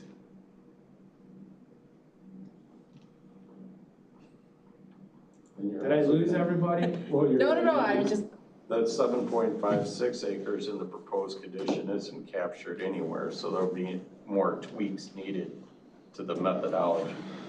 Because like you said, the tributary area just increased, but that increase isn't captured here. If you had a zero change in impervious area, or zero, zero per impervious. It would be captured because you're running so if the curve numbers here stayed the same and the time of concentration stayed the same, it would be captured because you're running a scenario of 3.69 acres versus 7.56 acres, so you're gonna get a higher flow here. So it is capturing it. But the flow reduction required isn't, it's just using 5.45. Right, if that goes to zero, then it's 3.03, right? Minus zero equals 3.03. And your proposed condition, because you're doubling your acreage, you're not gonna show that you can meet 3.03.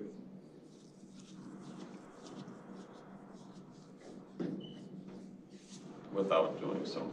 Without, detention or a different type of BMP. That's the general. Okay. I've lost everybody. I think part of the confusion was because you got proposed, you're calling the proposed condition tributary area 2. I would ask that you change that to 3, because 2's going away. Yeah, it was just. Because then when you're describing existing versus proposed, you got 3 equals 2, so there's a lot of. Sure, it was just to highlight that there's now 2 tributary areas here. I can make this 3, so 3 equals 3 and 1 is 1 and 2 is. Because the very last line on this page at the bottom, Here? no, On the that one with page. the 2 Oh, images. right there, The last bullet. The last yeah, bullet. on page 6. Yes. So area 1, Right, so this is, again, proposed conditions allowable release rates. So what is your allowable release rate of area 1 and area 2, just looking at the proposed conditions? That's all it's meant to highlight. I can change this to 3 so it matches up. I thought about it because I thought this would come up, but I just didn't want to overcomplicate it. It's not complicated now. Well, it's based on the past. Not to destroy anything. Five minutes, go back to clearly. that last bullet point. Yeah. Stay on that for a second. Let So me, so say how you got the 3.03 again. Okay, that's existing conditions runoff. And then the flow reduction required, area 1, 5.45 that's proposed the, conditions. impervious area. Okay, Yeah, it's on the next page where you calculate the actual proposed. Yeah, then I say you check the proposed flows. These are the proposed flows that under these conditions, this is what they get, right? So since area 1 isn't meeting it, Right. you still need to do something. You still need to do something. But area 2 does meet it because basically they've diverted, almost 0.2 acres from the existing tributary area down to the southeast corner. So it's just an accounting thing. You're looking at the existing, here's my 5 release points, 2 release points, 3 release points. You're looking at it in existing conditions, how it's currently operating. Now, in existing conditions, I feel like you probably will throw a caveat that if you know that there's already flooding happening, then potentially, a different release rate or something else should be used because there's already flooding happening there. So relying on the existing as working, obviously that's not the case. But the idea is that the existing conditions, try not to, if there's already a situation, and of course, if we analyze, the entire county, some of these existing conditions, we're acting like, well, it's gonna make it better and that there's no issues in the existing conditions. Not necessarily saying that, but, it's hard to make someone go fix all the current existing problems, right? And there's stuff that was built in areas that shouldn't have, and construction has been occurring since, whatever. So, I'm sorry to interrupt, but that second to last bullet point, This one the here, flow reduction required. So you're trying to get an 85% reduction, correct? off of the impervious areas. Right. And then you go from area 1 is 5.45 acres. That's just the impervious I area, know, yeah. but you're going from acres and then you say it's 1 CFS per acre. So because you went from acres to CFS in that equation. Sorry, So you changed units. I didn't, because it's 0.85 CFS per acre. So I didn't include the units here, so it would be 0.85 CFS per acre times 5.45 of impervious acres. Gotcha. It's just taking the current release rate of 0.15 CFS per acre, right? And then you subtract it. Right, Gotcha. so instead, again, it's the same concept and philosophy. Instead of using 0.15 as a release, you're using 0.85 as a reduction, which then allows you to, in my opinion, do more thorough analysis, because you're actually taking into account what's happening in existing conditions and how your proposed conditions are affecting the release rate changes and where you're diverting water to. So I think I agree with Jody is that this works because this site is not complex. It's basically just going to mostly impervious surface.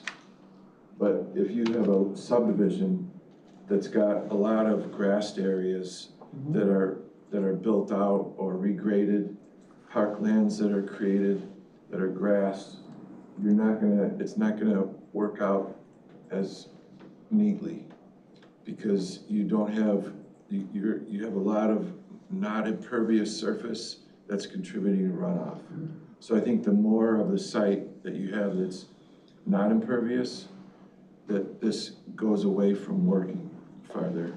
So I guess the question to you guys then would be, to Steve's point, because that's how we were kind of thinking about it. If it's grass in the existing and it's grass in the proposed, now I understand you can change the slopes and all of that's gonna factor into, how fast water's flowing off. But if it's grass in existing and if it's grass in proposed, do we really care? Well, And if we do the C versus D analysis, sure, we do. but you've assigned zero runoff for tributary area 2 in Because this it's example. depressional. I know, Yeah. but when you build the subdivision out, you're not gonna, that's right, you're not gonna reserve these depressional pockets. Everything's gonna be well graded to drain away from streets and houses and. Sure. Yeah. But then wherever those release points are, that's what we're looking at and the impacts of your subdivision to them. And that's what you have to incorporate. So even if we go to a C type D soil, in your existing conditions under the C, you're gonna have an existing release rate, in this case, again, 3.03. In your proposed conditions, you're potentially gonna have a bigger tributary area and you're gonna go to a D type soil. So even if this is an open space park area, you're still not gonna meet the 3.03 because the allowable release rate is the existing minus the reduction. Gotcha. Okay. So your proposed. So you still look at these release points. Right. Yeah, You're okay. looking at the release points, which, again, that's where the downstream adequate capacity comes in. Yeah, all right, well, I'll stand by my motion then. Okay. Just one quick Yeah. question for my own clarification. Depressional areas, that's still being considered separate of this in terms of providing comp storage? Yeah, you would still need to run a separate analysis to show the volume to then say, hey, if you're gonna if you're gonna fill this area, you still need to provide whatever top storage from, and yeah, that's what happened here in this scenario, is they basically had to take the comp storage, they ran a hydroflow, took the volume comp storage and added it to the required detention volume and stacked it into one area essentially. Yes, Ernest, you've been way too quiet for a long time. I don't know what happened over there. Steve smacked me upside the head and said, "Shut up, will you?" That's where we gotta sit you next time. That's right, right next to Steve. Now spring, Steve's the one that's got to control it. No, Steve or maybe Dan. maybe Darren, yeah, maybe that's it, yeah, they're kicking my shins under the table. One question on something you said. You made a comment about if there are existing conditions that are flooding, Correct. then, you know, something else would have to be worked, and I agree with you, but the existing conditions of flooding Yeah. are based on somebody either being, one, honest, or two, some evidence. So, Because many developers do not know the property well, they simply come in, buy it, and they want to develop. And so I'm just thinking, would they really know, and maybe they're not being dishonest, maybe they just don't have that knowledge level. So, the only reason I mention it is, you said it like, well, we'll also add in a little caveat of this. I don't know how that's gonna be dealt with. well, that could be for the, so basically because we want to do watershed planning, we are gonna be doing a flooding analysis throughout the county, right? So at some point, the idea is that we would have data, CMAP has some data, so it would be based on, you know, having that in there. Now, we can leave that out until we can cross that point, but it would be based, because currently there's already language in there that is to that point, or based on a watershed plan or something that's available that you would also need to follow if it's more stringent. That's the idea I was trying to get at. I'm not proposing that, you know, and I don't know what that wording's gonna look like. You know, currently. Sometimes there's floodplain that's actually shown on a map, sometimes it's known by either the county or the DOT, and sometimes it's not. Like you guys do studies for bridges and things like that. Yep. Someone could have done it, you know, for subdivisions, et cetera. So if it's there and you know about it, Thank you. allowing the enforcement officer or municipality to use it. Because if it's not in there, they're gonna say, well, I'm meeting the ordinance. Yeah, exactly. So that's the idea behind that catch-all.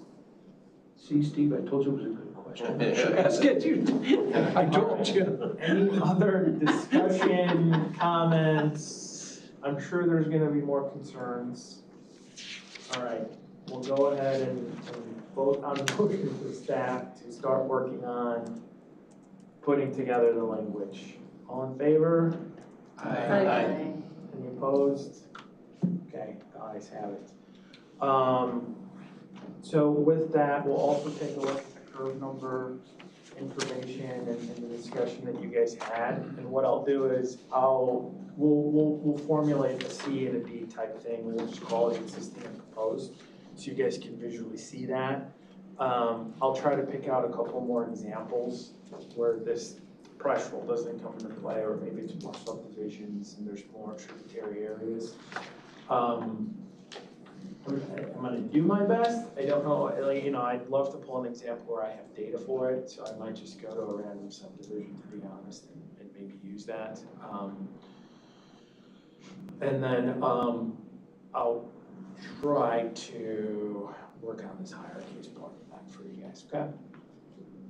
All right, with that, move on to the next item of the agenda, which is connected to this, which is meant for more of a discussion, but BMP maintenance requirements. Obviously, if we start incorporating these BMPs in these detention areas, we had a lot of discussion of, you know, the type of soil that's brought in, how they function. So we would need these areas to function properly. What we put in here is just, again, a discussion with some bullet points, some ideas, thought process, exercise, and then what we included is basically the only thing that the ordinance has is just some language related to stormwater management systems, needing a maintenance plan recorded, and this is the template that the county has used for some time. So I'll just run through these bullet points, and then we can, I'll open it up. So, and also we had the post-construction BMP update. We're going to be using a program called Cartograph, so that's on track to be able to do long-term maintenance tracking. Currently, the SMO requires recording of a maintenance plan for stormwater management system, as I've discussed. But with the proposed changes, you could be looking at a lot more BMPs to offset impervious areas, so maintenance becomes even more important. So here's kind of a thought exercise is you would input the BMPs and stormwater management facilities into Cartograph. And again, I believe most municipalities are using some version or have some asset tracking, so it would give them the ability to do this. By no means does that require them to use, the same setup, or, it would be worded in a way that allows flexibility. But we would generate inspection templates for the owner or contractors to use based on the type of inspections or the activities that need to be performed based on that BMP. Staff would approve the activities, record them. So much like we get the maintenance plan currently, there's some suggested activities here. We would look at it. Do they need to be adjusted? Do they need to be added on? Same idea. The difference here would then be that the owner would be responsible to submit the annual inspection, and that would be a staff review and approved. And then So it's self-reporting. Self-reporting, right. But it gives staff the ability to just confirm that the guy is, is doing what he says. And then if there's failure to do any of that, a violation would be open. With the idea that these are part of your stormwater management system, the ordinance already indicates that any type of change to existing stormwater management systems does result in violation. So obviously the functionality of them, whether willfully or unwillfully through maintenance neglect, changes how they function. That would be the basis for the violation. And the violation goes through the standard process whereby if a person doesn't respond, it becomes a court action. And correct. The standard violation of P&D. Right. And right. Are you I'm sorry, I'm looking at a logistics issue. As an example, we will do projects where Army Corps requires us to monitor something for 5 years at DOT. And we have to submit our reports. And there are times where U.S. Army Corps really looks at it meticulously. There are times they glance over it. You're envisioning every permit that you issue with a BMP, you guys are gonna annually see this, go out, check it, come back, or is this gonna be like spot check, spot check, spot check? No, it would, so this would be for a BMP related to your stormwater management system. So if you're doing stuff on behalf of Army Corps, but it's not, you haven't triggered detention with us. Oh, no, I'm just using your example. I understand, no, I misstated. The idea would be to try to generate something, and that's the point of the discussion, a template. So the idea is they go online, right? They want to submit their annual reports, they go online. Yep. I would assume that would probably ask for some pictures to see how it looks. Good idea. Maybe we require a picture in the spring and the fall, depending on the type of, again, now we're just theoretically crafting an inspection, right? So let's say it's a detention basin, right? So maybe we want to take a look at photos, right? And maybe as part of that, the person has to show that it's vegetated or provide, confirmation that the berms aren't being breached. Well, how do you do that? Probably with visual evidence. So maybe the requirement for them is to take pictures of their detention basin, kind of like the Army Corps, show me an upstream picture, a downstream picture, and whatever it is. And just roughly from my own knowledge, in a year, how many such of these would you envision issuing? Well, I don't know, it depends on.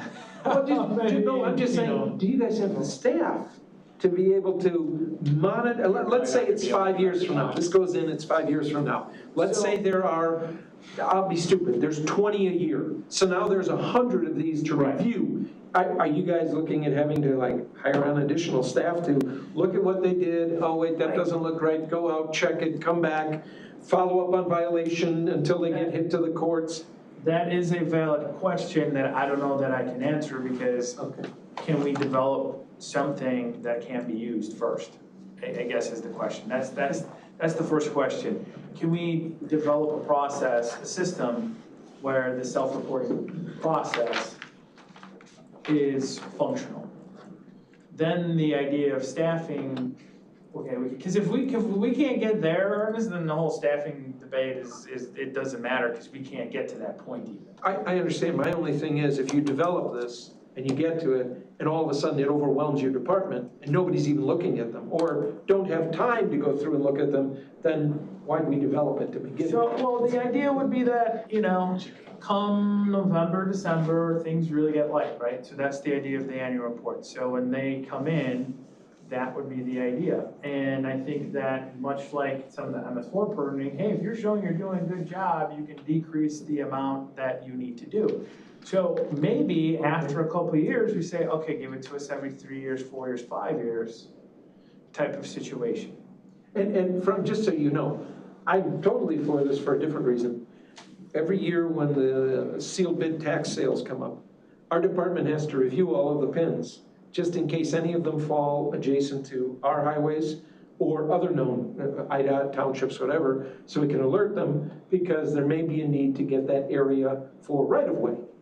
And because I go through all of them, okay, I have to, there must be 40 on that list every year. All they are is older detention basins that have grown totally wild. The association gave up paying the fees, and there they sit. And another year comes, I go, yep, there it is again. It's still a mess. And so I'm just looking at them, trying to think, okay, I'm looking at the ones that have fallen to the wayside. How many more are there? How many are you creating? And I'm just seeing a logistic potential nightmare. And that's my only, and I don't know that there's a way to get by it. I think it should be monitored, don't get me wrong. I'm just saying, is this going to result in something that you guys can manage in the department, or are you going to need another army in order to do it?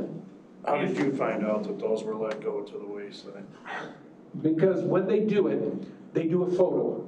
And you can see, I look it up, it's a detention basin, and it's full of cattail growth, and I look at the subdivision, it's a 20-year-old subdivision, it's silted in, so I'm like, okay, it's not detaining the water it's supposed to, it's got a growth it's not supposed to, it should be dredged out, and anybody who would buy it would be buying a nightmare. So that's how I find out, because I have to research. It's not hard to find out that they're not being taken care of. It's Google Maps will show it to you.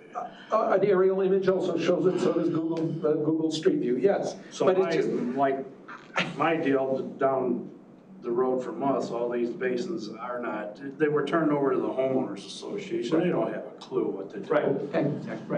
And that starts affecting us on our trees. Right, and that's the point of this, is that the developer is gonna know going into it, that's the other part, is you are gonna be on the hook for this, there is gonna be this, so. in perpetuity, they can never turn it over to the homeowners association. They're Well, on the hook. I think there would be other language, so If they have an HOA, then the HOA is fine. Oh, okay. HOA is Oh, he was fine. just saying HOAs don't know what the heck to do, so I'm like, No, I just meant if that owner sells, then that new person's coming in, continuing that he maintenance. inherits that. He inherits that. Responsibility. okay. That's what I meant. Okay. It's not, so in a way, it drives developers, one, to try to come up with better designs to decrease that burden on them. And then also potentially think of low maintenance options, right? So it's kind of the way that I see it is this also helps them understand what they're getting themselves into. So maybe they want to come up with systems that are easier to maintain and understand that if they don't do it, then yes, they're gonna. And the other thing is, when we're pushing our watershed plans through, part of what we're doing is assessing old infrastructure and looking to renovate that. Those as part of that process, there's a long-term 10-year maintenance agreement that goes with those. So it doesn't make sense that we're gonna do watershed plans, spend money, and just allow this problem to come around 30 years down the road, 40 years down the road with all this infrastructure. Like, if we don't start doing something now, it's just gonna be the same discussion amongst whoever takes our roles 30 years from now, dealing with the same stuff. And I agree with you, I don't know how it's gonna impact staff. The idea of using Cartograph is that we can automate a lot of it, doing self-reporting, so that during those, and we can make that annual report due in July. I don't know, or August, whatever it is. What's the annual report again? It's whatever we decide that based on the BMP that's implemented, that you're doing the maintenance work. A lot of it's probably gonna be visual That's based. provided from the permittee to you. Yeah, Okay. or if they designate like, hey, I'm gonna hire so-and-so's maintenance crew to do it every year, then that's fine. Whoever submits the information on their behalf, whatever they wanna do, type of thing. But basically, we would receive that and have a way to track that in the system and quickly go through and approve or disapprove and have an ability to pull some. And if there's situations where, man, these guys now 2 years in a row know what they're doing and they're covering it, maybe we look at, hey, give it, do a 3-year period. And touch base with them to kind of help. I was just differentiating it because MS4 was mentioned from the MS4 annual report. Yes, It's no, just not related. that. But we need Cartograph to fulfill our MS4 requirements Yeah, I was too. gonna say, for So- facilities, does McHenry County own facilities, I guess, like on? DOT facilities. Yeah, We have facilities behind this building. right, There are right. facilities at that building, the one on Courthouse, the Route sheriff's 14. garage. Gotcha. They're all So, over. We have yes. facilities, yeah. So, this is driven through the MS4. So this is kind of the path forward, doing it with our permitting and infrastructure on private properties makes sense. I don't know what the eventual, how much we're gonna be able to do, and that's something that we'll have to continually keep in contact with the board on. Like, hey, we're gonna need another staff. We might need to hire new staff for MS4 But specifically. isn't like some of the funding escrowed for these, stormwater? Well, so that's another idea where we can have a program where if people wanted to, this came up in a different situation, but using the county's, I guess, bargaining ability to go out and potentially establish a list of contractors that if you wanted to install a detention basin as part of your project, if you wanted to be a part of this program, then maybe there's money available to have these experts come in and do the maintenance for you. And then also, because we can establish that program and there's some vetting there, then we know then that's something that we don't need to really look at. Maybe it's that contractor just submitting confirmation that they've done the maintenance, which then makes it even more efficient and easier to deal with. Because to your point, there's gonna be people who are like, can you just take care of it for me? I think there's communities that have already put that in place, Well, basically. they use SSAs, right? As I No, understand, or the is money this- goes straight to the community. Oh, okay. And they're no longer allowing the HOAs to take it. Well, Brad, I guess you guys We do that. do that a lot. The funding is kind of case by case. I don't have a good funding mechanism for long term. Our funding that we receive from the developers or from negotiated contracts when we take the parcel is usually for short-term maintenance, but then the village is on the hook for the long term. Kind of that perpetual maintenance part after post-establishment. And I'm running into looking at my projections of how much money it's costing to maintain these and the money that's coming in earmarked for the maintenance, and there's a delta there that I'm trying to figure out how to fill that gap, because we don't have like a perpetual funding mechanism from like an HOA. So you got the new one, Brad, going in on Long Meadow, right there, corner ramp of Long Meadow. Yep. So what, you can't get them to structure that so that it's in perpetuity? We could structure it, currently it is not, our Would that municipal take code is municipal not. change Yes, code? so our code does not have any language to support that. And there's a lot of internal discussion about going forward, how to do that. So right now, what we do is when the PUD is approved for the development, we've negotiated upfront with the developer.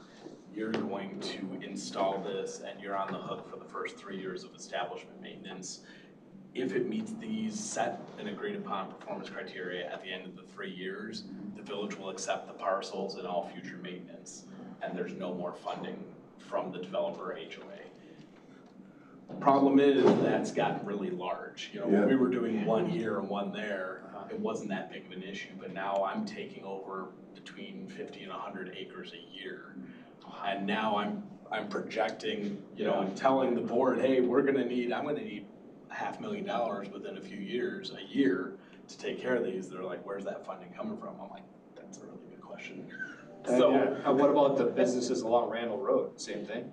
so a lot of those businesses, like those, you know, big box businesses along Randall Road, we haven't been taking those. Okay. And this is where we run in, and I've got a lot to talk about on this maintenance, because a lot of those have gone into failure mode, and I'm having to go in and individually speak with Home Depot and be like, your basin's failed and now it's impacting downstream. You can only imagine how many people you have to talk to get to the right person. Oh, it's insane. What a nightmare. You know, and we're running into like, and that was a question I had was, you know, say, you know, you're a certified community, does the onus then for all of these maintenance reviews then would fall on that community, and what type of pushback is gonna be had from all these individual communities? That not only do we have the MS4 changes that are coming, that we're still trying to figure out what that's gonna take on a staff level, but within McHenry County, if then they're like, oh, now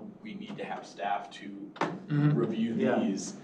I just wanna be cognizant of, you know, even though I agree that moving in that direction is the right thing to do, it's gonna be a lot for a lot of communities to digest and find funding for, and there will be a lot of pushback.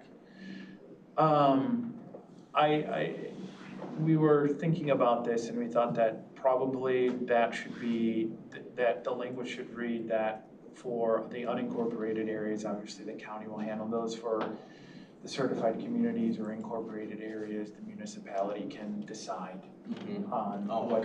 Okay. I think that makes the most sense, because also we were thinking that this might run into some kind of land use type debates where the SMO can't touch as well. And so if we don't have that option there for the communities to have that control, then I don't think this would pass. So I think the likelihood of having some kind of clause for certified communities and incorporated areas was always gonna be part of this discussion, and exactly how that phrasing works. And we'll probably have to work out with legal and the municipalities on what they would like to see it say. To just, you guys are gonna maintain control of those decisions, the county is not going to, for those areas specifically.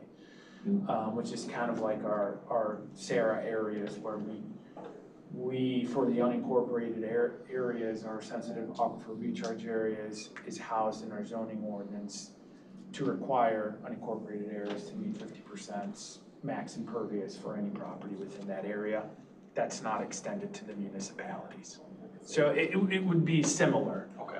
And whether or not that's, you know, in the SMO with that distinction or clarification, or it's a separate resolution outside of the SMO that runs just for unincorporated areas, I'm not sure how that's gonna look. But there would be the need for something like that. Otherwise, I don't see this working if municipalities couldn't decide. So the HOAs and the commercial POAs, they're still collecting money every year after your 3 years.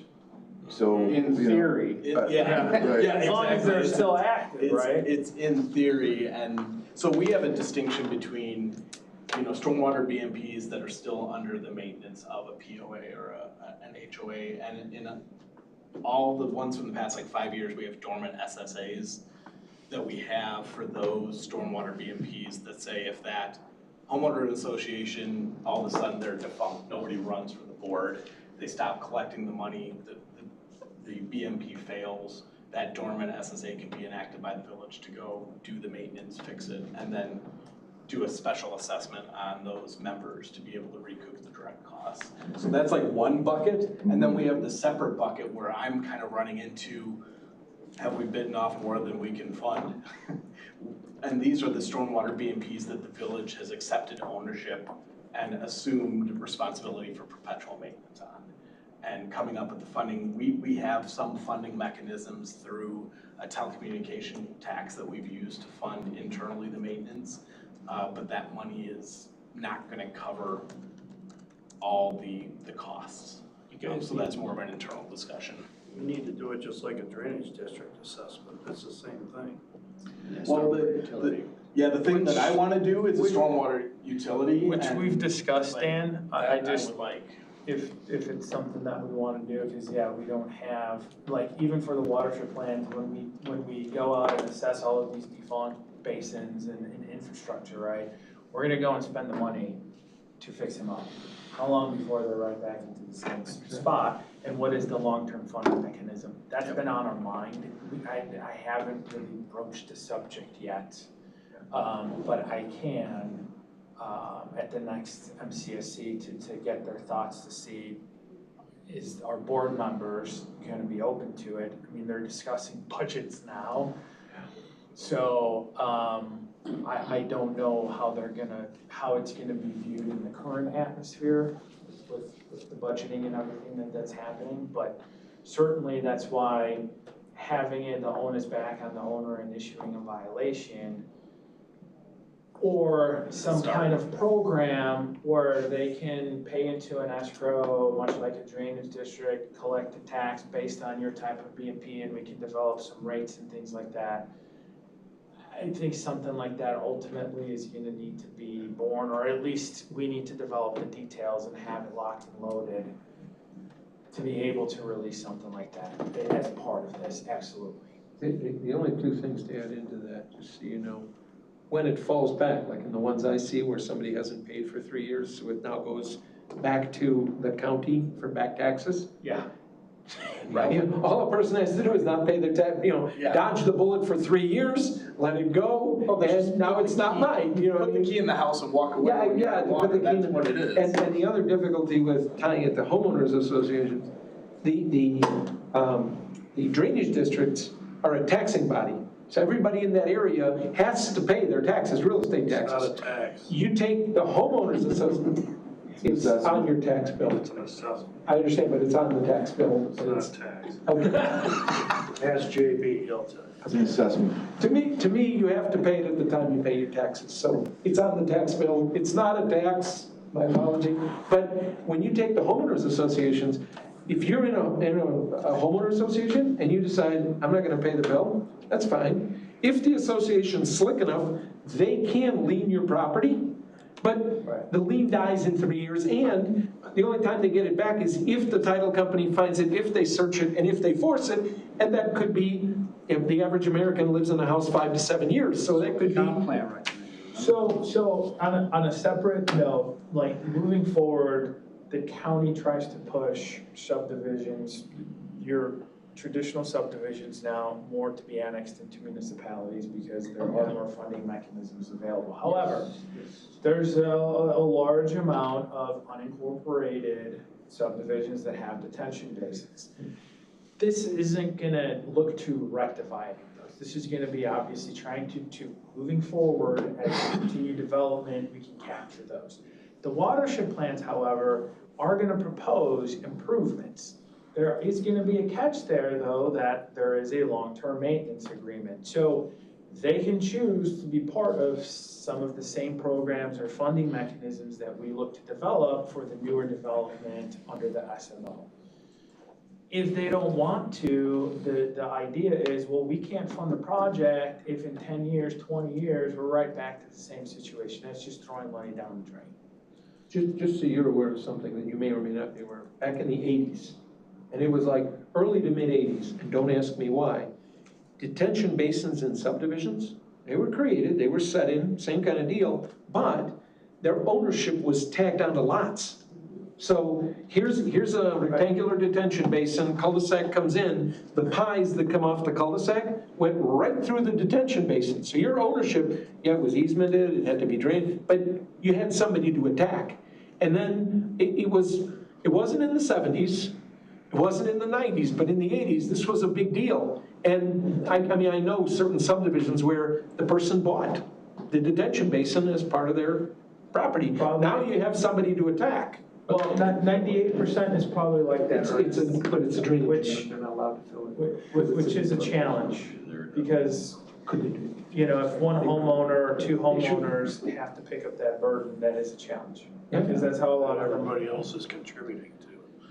Yeah. Well, and the question would be, Dan, though, can we force them to do that if the HOA is no longer active? If the HOA is active, you know, then the covenants and all of that's still applicable and it's still in play. If not, it makes it, I don't know what the solution is there. The assessment would have to remain active no matter what happened. And if anybody went to fund that assessment, Right. has to stay. Or the agreement is done with that subdivision with all the homeowners, whether or not the HOA is there or not, right? To say, we'll manage your, you know, we'll fund to fix the detention basin, but there's a long-term commitment for maintenance. Otherwise, we can't do the project because we're just throwing money down the drain. We might as well go do other projects. So ideally, if we had like an agricultural owner that needs repairs on a drainage ditch or something, that's probably gonna be easier, because we can go to that owner and say, hey, we'll fund the money. Can you do a long-term commitment of 10 years for maintenance, right? But if you have to do it in a subdivision, all those owners are gonna say, well, it's not my problem. It's, you know, the one or two guys that their property happens to fall under. So a little bit of a separate item, but it is connected and it's something that we are discussing. But big thing I got from this was funding mechanisms, obviously, and just the ability for, you know, staff time, et cetera, to factor in. And again, my point being that I'd like to see if we can develop a system first before, because if we can't, then the staff question debate, I feel like is not. Yeah. And I think, you know, at least my views on what's been proposed here, you know, I think having a tool in place to be able to help triage some of these BMPs that are out there would be very helpful for, you know, like me as a certified community to be able to, hey, this structure is in place, there's a reporting mechanism that's already in place at the county level, and that can help me as a certified community go through, you know, I've got like 187, I think, stormwater basins alone, just in Algonquin, to be able to triage and go through and have something in place. So I think this is a worthwhile experiment, and I think something could come out of this that could be beneficial. Is it a silver bullet? No. Is it gonna answer all the questions? No. I think the bigger question is the funding mechanism, and you know, I have the same argument I had it a couple weeks ago with the village president in Algonquin of a stormwater utility, and she's like, it's a tax. I'm like, no, it isn't. You're providing a service. And it was the same thing, but at least in the trustees at Algonquin, that is a non-starter, because to them, they're like, I'm not gonna get reelected if I push this through, because the residents are gonna see this as a tax, even if it's a utility. So we're not even gonna have that discussion, and that's where we are currently, and I keep, every time I can, I like, just poke them. I poke them, I'm like, hey, a stormwater utility would help, and hopefully in 5 or 10 years, when enough of these are failing and we're having issues, and I'm like, hey, this road flooded, I had to go fix this. They are gonna come around to that. I'm playing the long-term game of like, these problems aren't gonna get better and they're not gonna go away, and I'm gonna keep on just hitting them on the backside of their head with this potential way to help solve some of these, and at least that's my method right now. You gotta call it a keep your basement dry assessment. Wait, so have it all ready, and then when the next big flood hits, say, I've Just go got with this. a solution for that, that's it. Well, and I think the big thing to your point is you're gonna have a process and it's codified, so you can actually go after people in terms of a violation. Right now, Yeah. you can't. And I, that's a whole thing I have here that we don't have time to discuss today, but, you know, if we go with this, like, what does the violation look like? How, Sure. what are the teeth behind it? But that's a couple steps down the road, because I'm running into that where I have some of this language codified in our municipal code, but the teeth is what's lacking. Okay. And I've been having a lot of conversations with our municipal attorney about like what that looks like, what do I need to change? Because I can prove you have a violation, but I have no mechanism to be able to recoup any costs from that. Well, I'd love to get So your I'm notes on so I'm that. in the middle of that and I don't have the answer. I'd love to get your notes on that Yeah. if you're willing to share. Yeah, of course. But I guess I don't know if there's any other discussion, but there's some good ideas, and I think that sounds like maybe we as staff can, again, much like the previous examples and things like that, generate some structure to this to then kind of build off of it and see if we can take the next step and take the next step. And you know, I think it's a worthwhile effort for us to do. I think there's agreement behind it, that it's the right thing to do, that it impacts everybody. Whether or not it gets shut down at the board level because of a funding issue, there's nothing really we can do about that, but at least we can, you know, be a part of the solution and propose something as opposed to not be a part of it and get something shoved down our throats, I guess. Because that's kind of the message that I took away with the MS4 is if we're not proactive and showing we're taking care of everything, sooner or later, those issues are gonna come up, someone's gonna take notice, and there's gonna be state or federal laws that are passed behind it because nobody is doing their job. And that's what it comes down to. You're forced to do it, right? And the reaction is, until there's a problem, I'm not gonna do anything. It's always more expensive to do it that way instead of being proactive. So, why don't staff will bring something back and try to give an example or pick a couple of BMPs to show maybe what it would look like and get that feedback. And so, and if it makes sense for, you know, us to have a call or something like that. Yes, let me it would. know. Well, We can set up a time. I would also ask, looking at these two items and just the amount of effort that it's gonna take to potentially not meet in September, to give us more time and meet in October. Because if the language for this, we're still working through calculations for the exemption component for the release rates, and now doing language and coordination, it's gonna take some time. This BMP is gonna take some time, so that would be my request to the group. Or we can meet September, but it would just be kind of an update of where we're at. I don't know what the group. I don't think there'd be any arguments here if you wanna wait till October. I love a good meeting. Okay, we have one objection. Well, we can put it till. She lives for it. I do. Okay. I just updated my calendar to be like stormwater code melee. Love it. All right, let me close out number 6 for now, because I think we've gotten a lot of good feedback. Seems like we're in agreement here to do something. And I guess with that. Can I actually add one thing to 6 though? Yeah, sure. Your BMP plan, Oh, please. your inspection list. Could you guys go through and add more engineered, real mechanical type? Like I'm thinking underground detention, storm scepters, things like that. Drain. I actually put drain tiles in mine. Permeable pavers, because those are all things that. This is not like, yes, because what most people do is they take this and they're just like, I'm done. So we look at that and then we do say, hey, you've got underground detention. Like there Right. should be some maintenance, like infiltration, for example. I always get this back and I'm like, you don't have anything about your infiltration areas, please include something. So we do it, we can add it, I suppose. I'm looking to revamp this as part of this new thing that So we're this was doing. just like an example that you threw in. Complete, just here's what we got. Let's attach this and. Let's attach this just to give you guys, like, this is what I like to do is show you guys, here's what the county currently has and what the county's currently doing. Here's where we're looking to go. This is all open for discussion, basically. Okay. Absolutely. Cause I have lots of notes. No, I always tell people, like, you can modify this, change it, that's why it's a template. Any of our templates that I've sent out to you guys, or that you've used, or that you asked me for, that's what they are, templates. Most people, there's like, well, I just don't, you know, it's much easier to just accept it or fill in the highlighted areas. But that's not really the goal.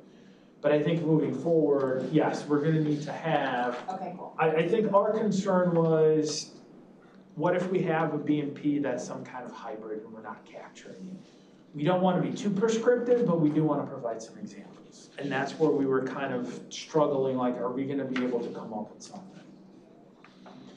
So that's where we were like, okay, let's open it up to the group for a discussion, throw this out there. But I do agree with you that if we do include a template, it's gonna be more of an example guide, where we throw a couple of ideas out there, where the reliance would be on the applicant or the expert to indicate, well, here's what we you know, if this is a system that's been installed in somewhere outside of Illinois and now it's gaining popularity, then that contract, well, here's our typical maintenance plan, well, then that gets incorporated, well, you know, whatever it is, something that, whatever it happens to be, I don't know, it could be something from the ag community that you guys come up with that you wanna do, you know, you wanna do a hayfield, I don't know what, right? I'd be looking to you guys to tell me what that process would look like, right? So then based on that, it would be, okay, there's probably some visual inspections and some kind of other criteria that, you know, maybe it's answering yes or no, or providing something specific, I don't know. And that's part of the permitting process, that then municipalities have an opportunity to also tailor to their needs and see if they wanna accept it or not.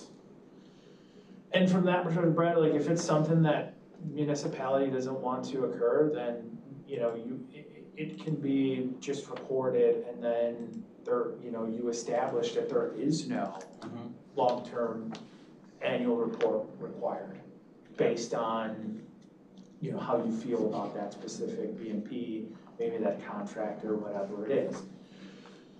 That would be part of the language that gives you the flexibility, and that's how I would look to pitch it, is that it's in here and you can use it, or you can decide not to use it. Deciding not to use it is just you put 0 years, or, you know, whatever that looks like. So we can certainly try to develop some ideas, again, pull some specific BMPs, detention basin, I don't know, whatever, filter strip, and something more complicated. Present it to you guys, maybe something from the ag side, I don't know, ag guys, feel free to share something that you guys feel that would, you know, be along the lines of this or something, just to get an ag. Vegetative strip would help, you know, instead of the detention, like a field or, you know, grass around it. And that's why, again, this ties into this idea, is it would allow you to take advantage of those type of practices in a way that still makes sure that we're dealing with the flows and everything. And that's the idea behind it, is we wanna open it up, encourage more green infrastructure instead of just holes in the ground, if we can, you know, in general. And for the ag community, allow them more opportunities, because if you have to do a detention basin, that takes a lot of space out of production as well. We understand that there's implications, financial implications there, right? Well, just meet the ordinance, do a detention basin. Okay, it's not, you know, it's more complicated than that, we understand that, so. DOT, same thing, you guys have your own restrictions to deal with, right, all the time. That we see in the right of way, you have limited space, right? So being able to take advantage of certain type of vegetation, or like the roundabouts, you guys are doing some native vegetation areas and things like that, right? So that's the idea behind it. And I would say so your staff wouldn't get overwhelmed. A lot of times what I do is, most likely a lot of these BMPs, somebody's selling you something, right, or a component. I actually just make them record the manufacturer's recommended maintenance as part of this plan, and it goes either in the CCRs or is recorded as part of the plat. So then I don't have to make it up. It's like, nope, that's what the experts said. Mm-hmm. That covers those things that we don't even know about yet. Exactly. You know, it kind of gives a sense of future proofing, because there's gonna be technologies that exist a few years down the road that we don't even know about yet. Right. Yes. Exactly. Okay. Good. All right. I have one announcement to make, unless anybody has anything. I don't have any reports. If anybody wants to have a future topic, anybody, anything on anyone's mind? Okay. Continue maintenance discussion. Yeah, come on. It's on here. Melee paused. Just want to plug our water forum since Scott isn't here as a reminder. It's September 10th. We have flyers, send out emails. So if anybody needs anything, I'm sure you guys are all familiar with it. Scott usually does his spiel since he's not here. I don't want to try to duplicate that because I won't come close, but you know, just feel free to reach out. We do have flyers and all of that to pass around. This year's topic is on watershed planning, so it's very apropos to kind of what we're doing and discussing and some of these ideas. So look forward to seeing some of you, all of you. You'll see me for sure. Yes, Brad is one of our speakers. So if you're looking forward to learning more about, you know, Algonquin's process and everything, it'd be a great opportunity. So with that, do I hear a motion for adjournment? Question. By Dan? Oh, okay. Did we, prior question, did we make a decision as to whether or not we're meeting next month? Yes, thank you. I think we need a vote on that. So if someone wants to make the motion. I move that in order to give staff enough time to rework and provide additional information, we not have a meeting in September and instead have our next meeting be in October of 2025. Second by Zach. Put rainy day. Any Rainy day, okay, we're doing a rainy day. Put it in. Move to vote, all in favor? Aye. Any opposed? Yeah. You just have to update your calendar. That is one opposed. One opposed. One opposed. No, that was a joke, you know. She's getting a t-shirt. All right, all We recorded forever. for the record, all in favor, none opposed. We'll go ahead and postpone that September meeting. Thank you to everyone. And someone made, Dan, motion to adjourn, seconded by Ernest, or, okay. Sure, I'll second it, sure. Sure. All in favor? Aye. Thank you, everyone. And hold off solar farms till December so we can be here. Yeah, Feel like October, November. we're trying to have an internal meeting before I bring that forward to you guys. So, So if any sort of, most of them I'm seeing are on fairly level now, but if there's any